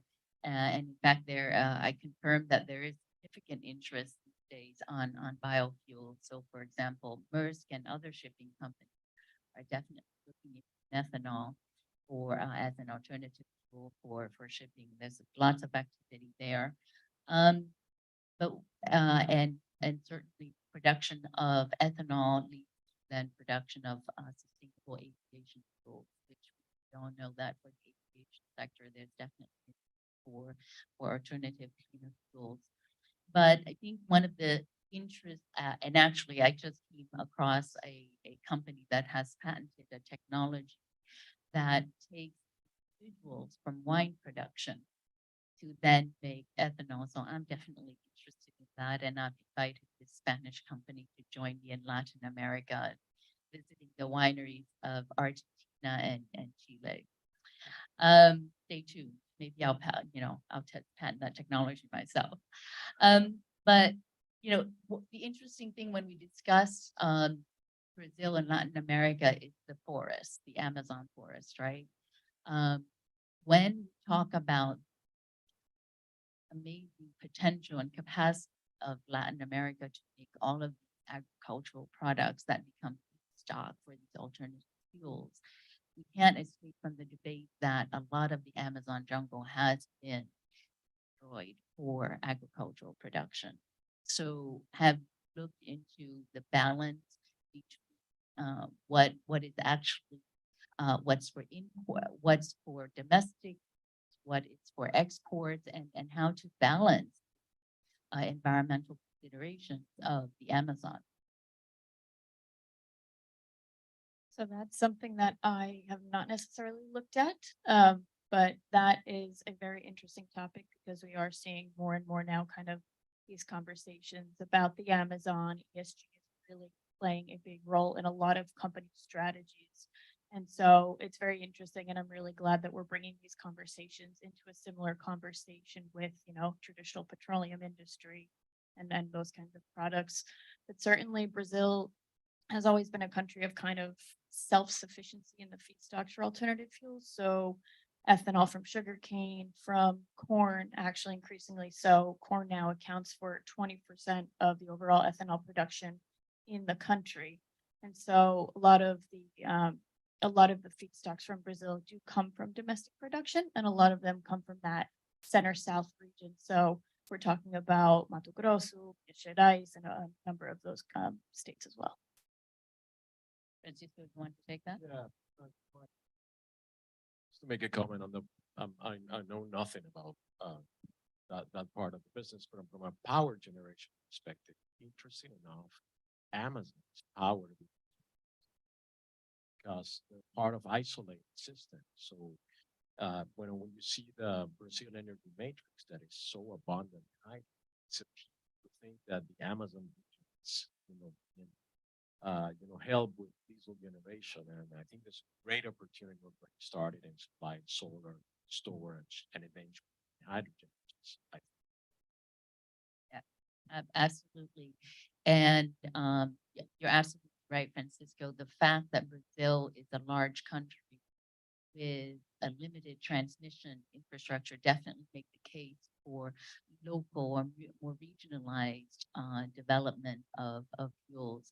I actually provide implementation for the World Bank of a very long transmission line between the Congo and Zambia and between Malawi and Mozambique. So quite a few transmission lines in the Southern Africa Power Pool. So I completely understand the challenges.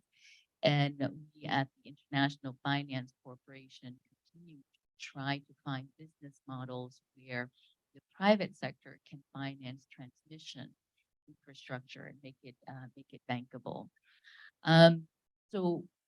Francisco, why don't you then talk about, but just to finish that point earlier, I think when we analyze business models for new technologies, alternative fuels, there's always this question that we have to balance with, it's always very exciting to talk about a new technology, but then we also have to consider what is the impact on jobs, on local communities, and definitely the environmental consequences. Sometimes we think a new technology may on the surface look cleaner, but when we analyze the whole ecosystem, it might not be. I hope that it is, but again, all of these considerations have to be built into the model, including, of course, the economic and financial perspective. So Francisco, why don't we come over to you and talk about the potential for green hydrogen development in Latin America, where and what are the challenges?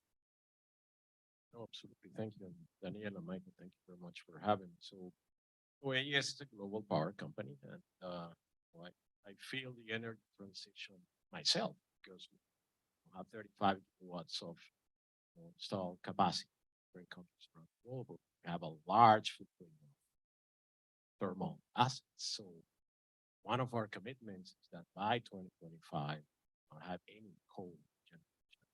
So that implies, it sounds, a big commitment in terms of the transition. Well, the reality is that many places in Latin America, like Chile, used to depend a lot on coal generation because at some point they were dependent on Argentinian gas. You should consider twice and Argentinian gas. I made that mistake in Brazil in the south a long time ago, and I learned a hard lesson. And they turn all their energy matrix into coal, but in 2019 they made a decision to transform their energy matrix and use renewables. So it's a reality that the transition is happening. I think in the case of green hydrogen, this is a great opportunity for Latin America as a region. And again, green hydrogen and defining green hydrogen, it's the topic of the year. I was very glad to see this conversation on the IRA because the US and the current administration figured out a very large plan to push the renewable sector, including the development of hydrogen, and recently announced 7 hydrogen hubs in the US. I guess it's fortunate part of 2 of those. And the reality is that green hydrogen is basically hydrogen produces renewable power.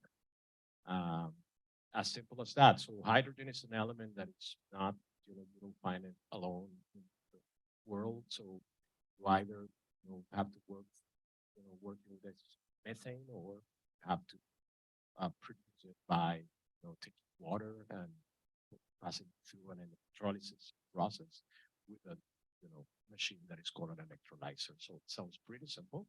It's exactly like a development project that we do when you're going to do a wind project or a solar project. So it has the same complexities. When you look at the cost, green hydrogen is 70% around of the cost is most the renewable source. So the other 30% is the cost of the electrolyzer. So it's an equation with tunes, right? Either continue to reduce the price of renewables or develop a new technology in the electrolyzer. This is not a technology that was developed. It's a technology that has existed for a long time, but there are companies investing in developing technology. So when you look purely at the quality of the renewable resource, Latin America had many places where, the sun shines very well and the wind blows amazing. Well, I don't know if you have been, in the north of Brazil, but it feels that the sun blasted sometimes in front, of that end of the coast. So it's a very large, high quality resource. So from a pure resource perspective, Brazil was their top 5 together with Chile, and then Saudi Arabia, and then the US. And suddenly, after the US developed the IRA that we talked before, they just jump in that queue to the first position. Why? Because they realized that there is a need to create some conditions to invest in the hydrogen sector. And the translation for that in the US was a set of subsidies that they have added in order to kickstart the production of green hydrogen, and at some point in 2030, able to cost competitive hydrogen that would allow us to work with key hard to abate industries, as I was saying, and to reduce the carbon footprint. This is something that is, as I said before, it's like developing a wind project. So you don't find a place, local communities, start permitting processes. So it takes 4, 5, 7. So when people talk about having green hydrogen ready by 2030, it's mostly because of that. So this is an interesting race because there's a formal process that's like what we have been doing when we develop renewable projects, but at the same time, in parallel, new technologies are developed, new electrolyzers are made more efficient. So ultimately, the final product of this will be a hydrogen product that is clean and a hydrogen product that is competitive with the hydrogen that is produced right now coming from methane. And the opportunity that the region has also is that we also have a lot of gas. So the opportunity to combine the production of hydrogen that's coming from gas, but also developing carbon capture and utilization sources so we can capture that CO2 will allow things to learn from the US. I think the definition of green hydrogen is right now, we're waiting for more news where all of the participants of the industry are advocating for different type of attributes, we call it, because we want to make the green hydrogen coming from clean energy. And there are 3 elements that we need to consider. I will finish there. The first one is additionality. We want that the renewable energy that will allow us to generate hydrogen comes from sources that were developed for that purpose. Regionality, we would like to see that green hydrogen coming from a renewable project developed in a specific region where you're going to be producing it. So, there's no issues and connection between the regional transmission line. And the last one, but the one that has generated more discussion, is this concept of time matching. Am I going to generate renewables that will immediately generate green hydrogen, and I'm going to have that electricity produce an hourly match, or am I allowed to generate, let's say, across a year and see what's my balance, because I might be using the grid and might not be 100% clean. And I would have to go and buy certificates to compensate the grid is not good. So those are the 3 discussions. Why these discussions are critical? Because discussion will drive consumption in the US, but also will drive demands for exporting to Asia. Those are 2 elements very relevant because many of the projects that are right now in development in Latin America are having off-takers outside of their country. So have to find a way to comply with those rules. So your green hydrogen, it's really green hydrogen, has the green stamp, and it can be sold in markets, So that's we're right now in the middle of that, discussion, and specifically in the US, we expect to see those rules coming hopefully by year-end, so we get Christmas present on the president. How you see it? Absolutely. And discussion on time matching is actually causing a lot of furor in among private sector companies. I would say Europe is among the most advanced in terms of setting the regulatory framework. In Europe right now, the time matching is, I think, still hourly, which the private sector companies find very stringent. I'm not sure that I would move to monthly, but maybe daily might be a bit better. Now, interesting you bring up the IRA. Well, let me unpack that a bit. Absolutely agree with that in Latin America, significant potential exists for green hydrogen development. We at the IFC, among the first projects that we approved for green hydrogen development in Chile, Colombia, and now also at Brazil. And yes, these projects are for both domestic consumption, but also exports.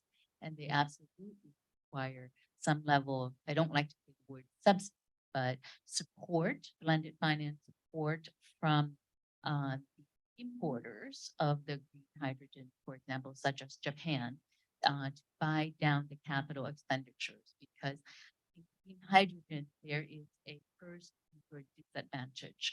The cost for both renewable energy and electrolyzers are expected to decline over time.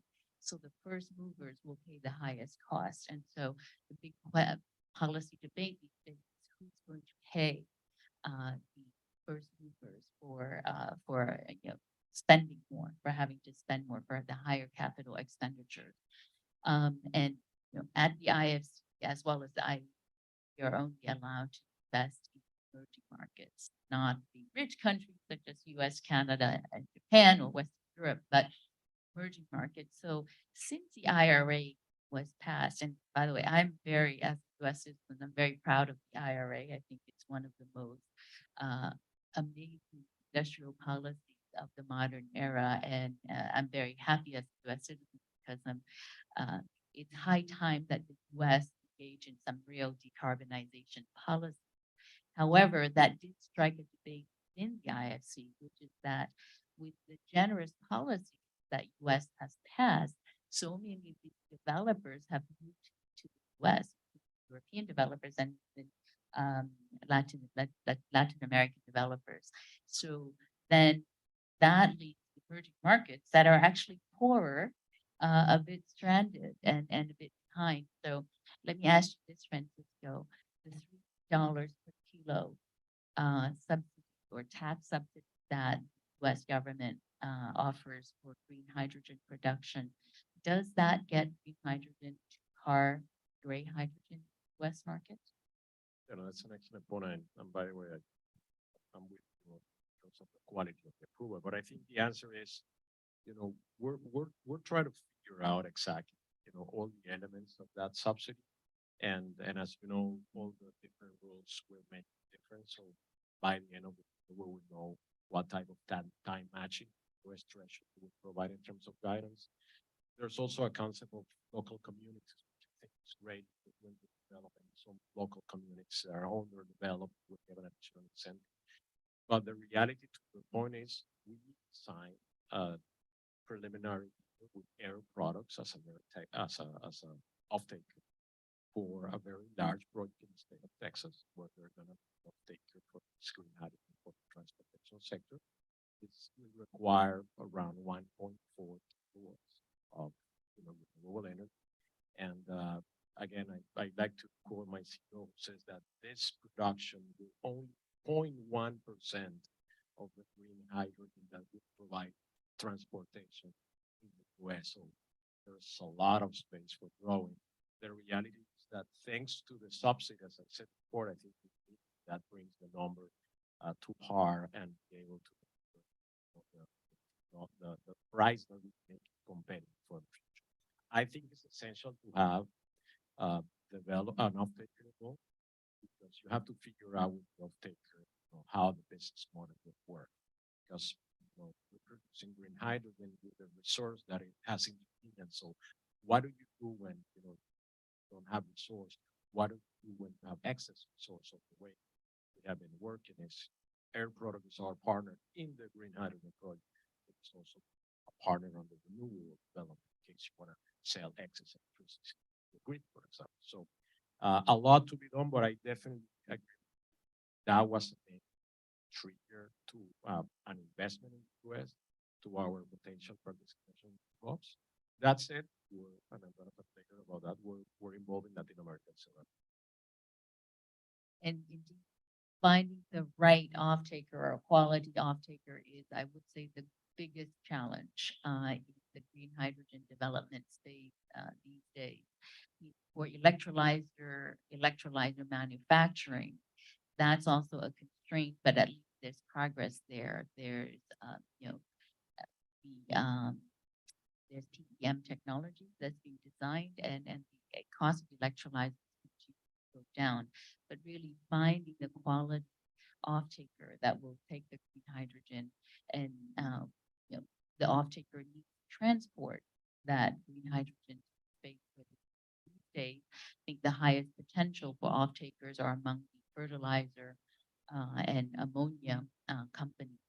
And they are definitely among the first off-takers of green hydrogen, but the challenge is always matching the location of the production centers for fertilizer and ammonia to the production centers for green hydrogen. So let me move on to biofuels and green hydrogen.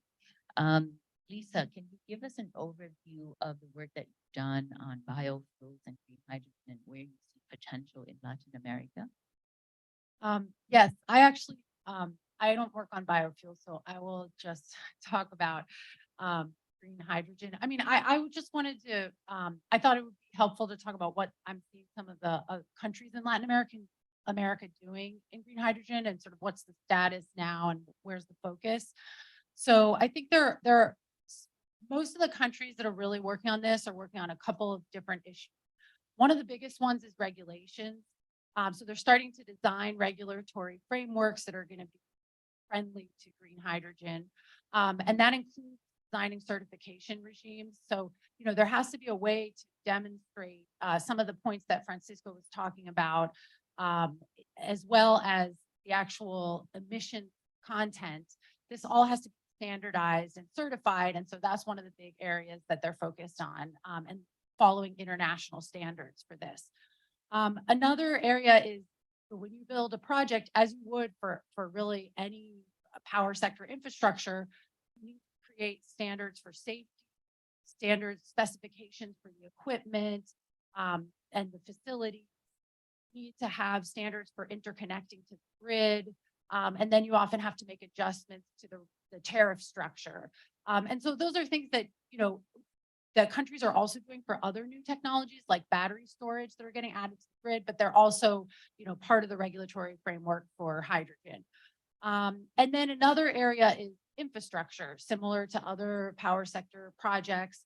You have to develop infrastructure. In the case of hydrogen, it's, you know, pipelines, distribution lines, integrating the projects to the grid if they're going to do that.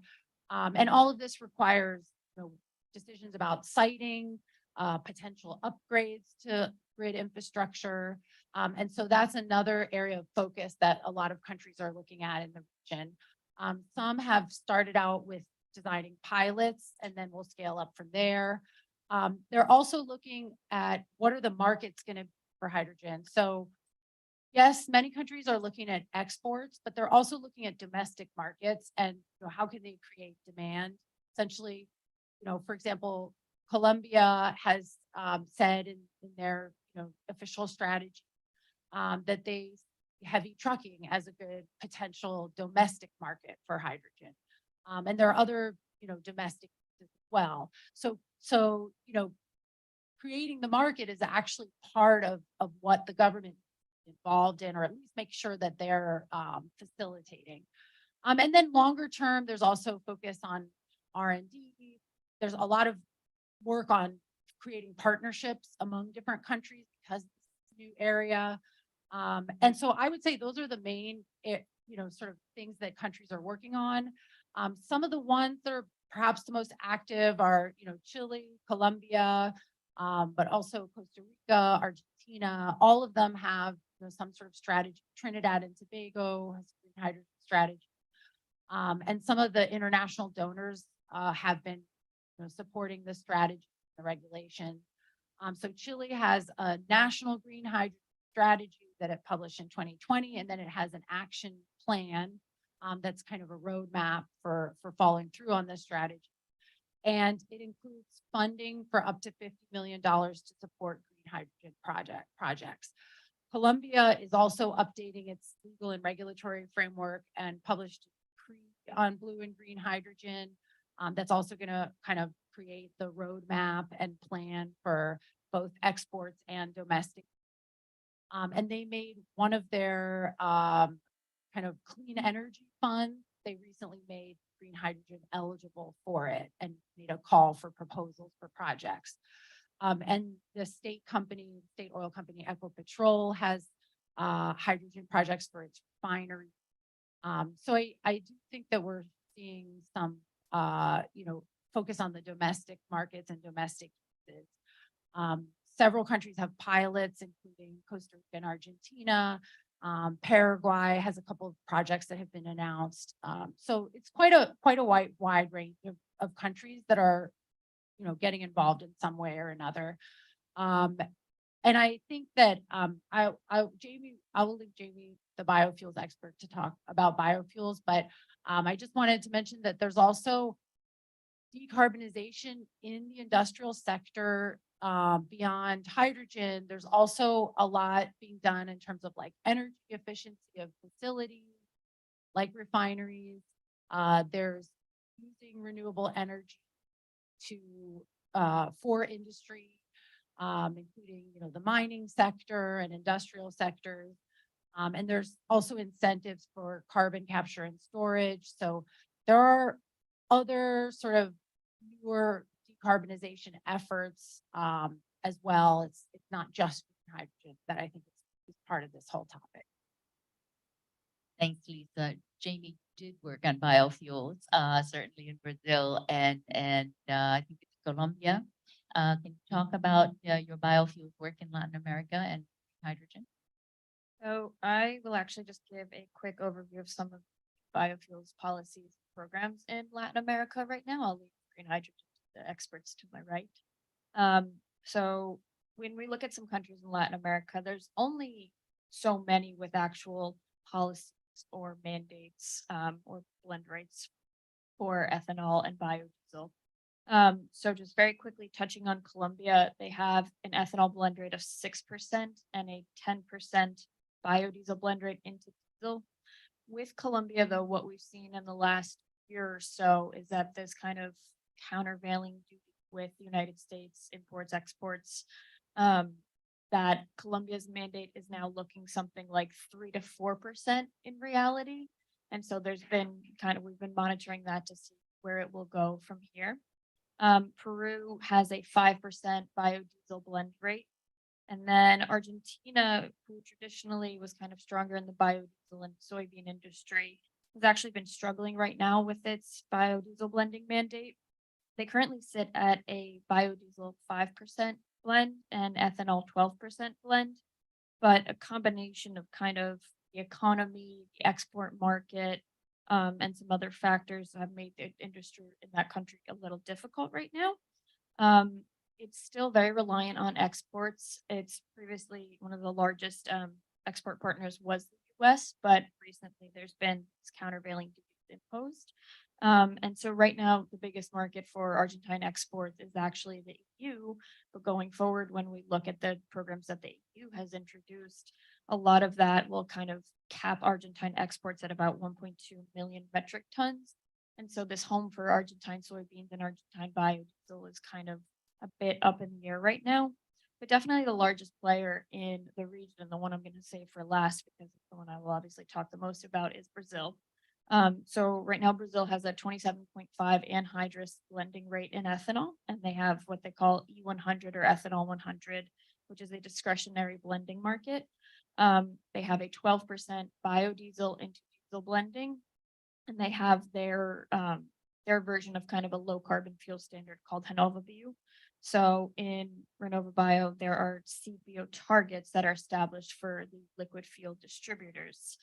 That program is kind of being evolved into some recent legislation that was introduced in Brazil called the Combustível do Futuro, or the fuel of the future. And that was kind of the only response really formally that we've seen thus far in Latin America with the IRA. And so the fuel of the future bill that's currently sitting in Congress, that's designed to launch a national sustainable aviation fuel program that will have airlines reducing their emissions 1% by 2027 and then 10% by 2037. It'll blend that RenovaBio, Rota 2030 mobility and another program into kind of one set of fluid programs. And then probably the most interesting, and this is actually something that I know Arthur touched on a little bit before, the National Green Diesel Program. So Petrobras has been looking at renewable diesel blending for some time now. They launched a pilot recently with blending in terms of buses with an R5%. So diesel with 5% renewable diesel blended into it, that 5% coming from vegetable oil. Petrobras, I know, has very big plans for renewable diesel, and they are aiming to have a full 100% biorefinery in the next 5 to 10 years. And then within the Fuel of the Future program, it calls for a renewable diesel mandate of no more than 3%. And then from this perspective, that will lead to an increase naturally in demand for renewable diesel and thus an increase in demand for soybean oil, which I think will be one of the main feedstocks for the fuel. Thanks, Jamie. Let me stop you there. We have 5 minutes left. Is that right? So, Francisco, let me talk a bit about some of the hydrogen projects that AES is working on in Latin America. 3 minutes, and then we have a closer. Yeah, thank you. So let me start by Chile, where we have been working significantly throughout all the regulatory support of the country and their transformation also generation sector. I think in Chile we're working with a multinational company and we have a memorandum of understanding to launch a project there. We require more or less around 800 megawatts of renewables, and we're producing about 1,000 kilos a day. Still figuring out all the tweaks, numbers, location, etc. So we have disclosed the counterparty, and we also run a project in the Antofagasta called Adame. It was kind of an open source project that we were looking to build up critical mass of off-takers to kind of figure out who will be using hydrogen for transportation. So it will be a pilot, 2.5 megawatts facility. But we look forward to have that pilot to learn and understand better, how it works from a local standpoint. Then I would say Brazil, we signed a memorandum of understanding with the state of Ceará, and we're very excited about that. They have signed many, so there still needs to be defined, but we are paying the lease for the land and we'll try to figure out all the details. There's an expectation that the government of Brazil will have a law that will some hydrogen specificities in that regard. And I think in the case of Colombia, we like very much the quality of the wind resource they have in the Guajira area.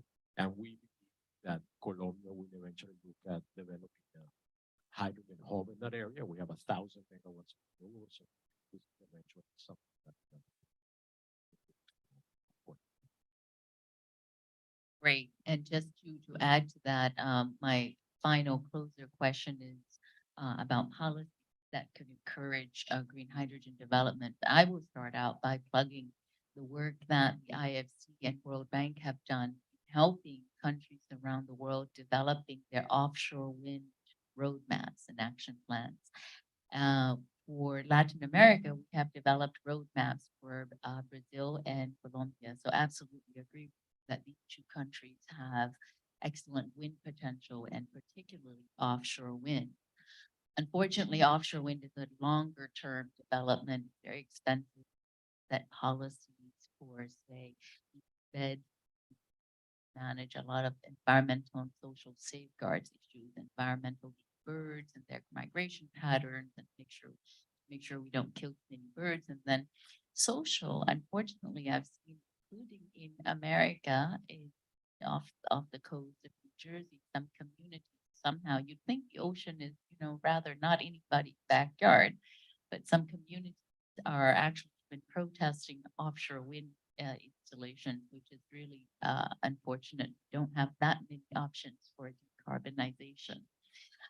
But so let me just go down the line and ask, maybe starting with James, what, given where we are in the landscape in Latin America, what policy, so maybe just 2 or 3 high priority policies that you think governments should work on to incentivize green hydrogen policies, or green hydrogen development, I should say. Right. So again, I'll leave the hydrogen to the experts to my right. But in terms of just promoting overall kind of decarbonization biofuels policies in Latin America, there's not necessarily one specific policy, I would say, but the region really needs something similar to the IRA in terms of promotion and regulation and kind of this steady consistency and stability, and knowing that the investment can come in, it will have a home there. And it just really needs this kind of clear regulatory framework for all this kind of investment, no matter if it's biofuels or green hydrogen. I think one of the sort of players in developing the market that we haven't really talked about is the role of associations, and who links the private and public sectors. And many Latin American countries have very recently created hydrogen associations, or their hydrogen associations doing more. And I think that's not a policy of the government, but I think it's going to a really full development in terms of, kind of to get collectively representing interests of the private sector and linking the private sector with policy and with consumers. So I think that organization that takes place, new associations, and discussions between different associations in the region and collaboration between them is going to be really valuable to the market. I would recommend to develop national plans, long-term national plans, stick to them, avoid the changes in government, and have a long-term commitment. And sometimes long-term is what you get to a 10, 20 years plan. It would be awesome. Look at the off taker. What is Japan doing? What is Europe doing? Try to create a regulation that works for your potential off takers in exporting green hydrogen. And last but not least, we haven't talked about it, but the private sector is a big driver of transformation transition. We have seen it with big tech asking for more renewables, and us in the private sector coming with solutions and co-developing with them. It's going to be also through the partners in the private sector that many benefits will come to fruition. You need a steel industry to sign in, you need a big steel company, cement company, you need a big fertilizer company to start thinking of using that, and someone has to have the first mover. And for those who have the first mover at cost, there should be a framework that allows them to make reasonable and profitable. So I'm very excited about the region. It's all about politics and working hard with the counterparts. Absolutely, no disagreement there.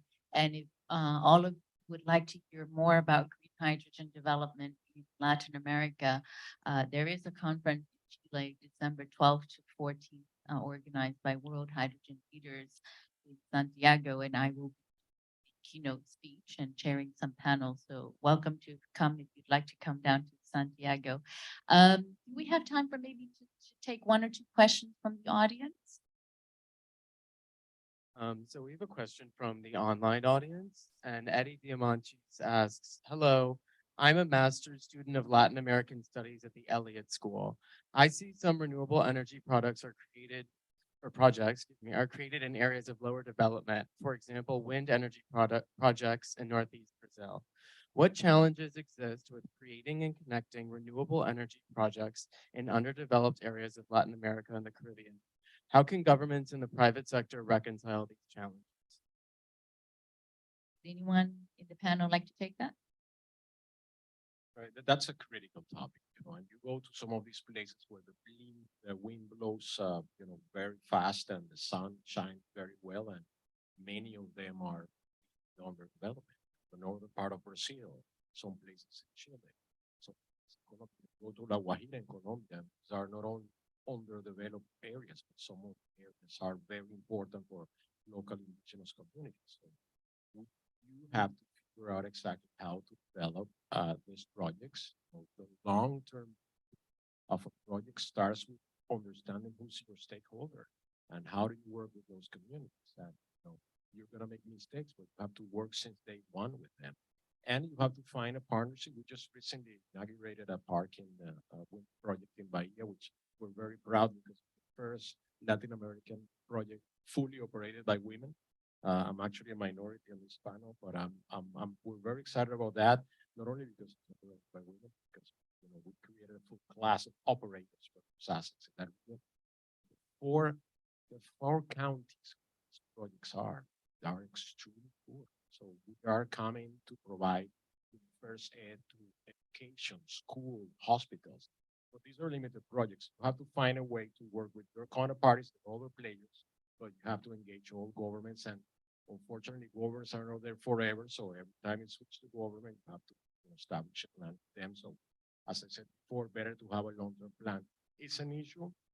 You have to take it since day one because otherwise you will not be successful in developing process. Also, there's a lot of renewable energy projects developed in parts of Latin American countries where the local population doesn't have electricity access. So people see, I've got this huge project right near me and I have no electricity. And it's really critical that we bring electricity, clean electricity to those. Absolutely, that we face that all over in multiple continents. And then one final thing I'll add is regulatory structure is very important. Seabed leasing, for example, licensing issue. One final question because we are running out of time. Todd Eisenstadt from American University, and I appreciate very much the emerging success story that you discussed regarding especially the supply of renewable sources of energy. I guess the question I think is still out there is, about how to increase the demand for renewables in part by diminishing subsidies on some of the traditional fossil fuels, which are especially strong in some of the oil producing countries in Latin America. And this is an important issue. Certainly petroleum and fossil fuels are not going anywhere immediately. They're going to be around them, but we also need to make room in the marketplace. And I wonder if you might be able to comment about efforts perhaps being made by some of the national leaders in this area. Thank you. Well, as moderator, I think I will take the right to answer that question. Look, I refer you to a study that the World Bank has just completed that basically shows exactly, answers exactly your question, that there are trillions of dollars available for financing renewable energy and other clean technology. If only government had the courage to stop some of these subsidies. In many countries around the world, I won't name them because there are many and it is sensitive. Governments are subsidizing fuel, oil, gas, and to stop these subsidies, it's very sensitive.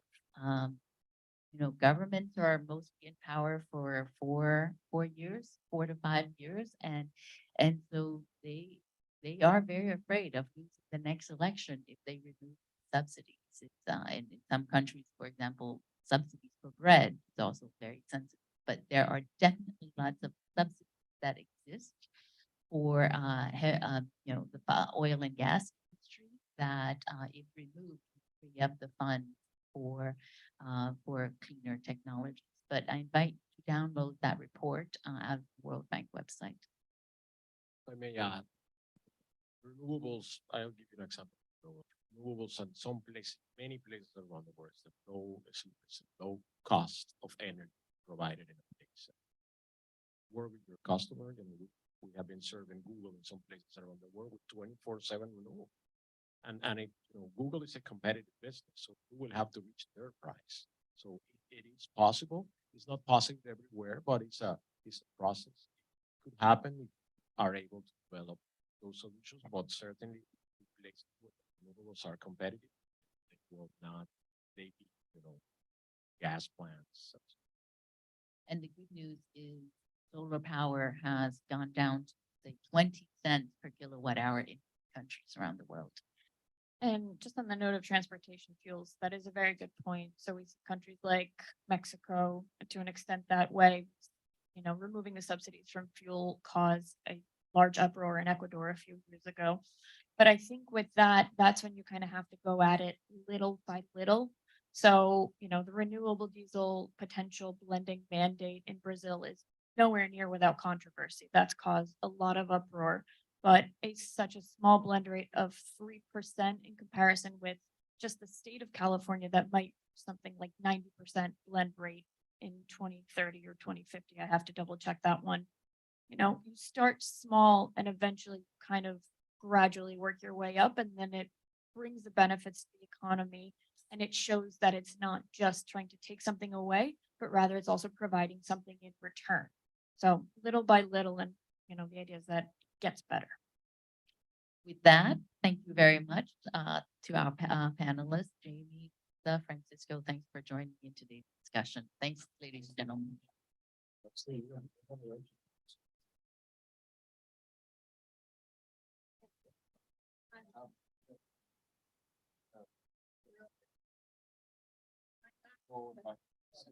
Thank you, Diab. Thank you all. We have reached the end of our energy conference. I extend my heartfelt thanks to our wonderful speakers and moderators, to P. Das Lochman. A big thank you to our sponsor Chevron and to our Energy Committee members for making this event possible.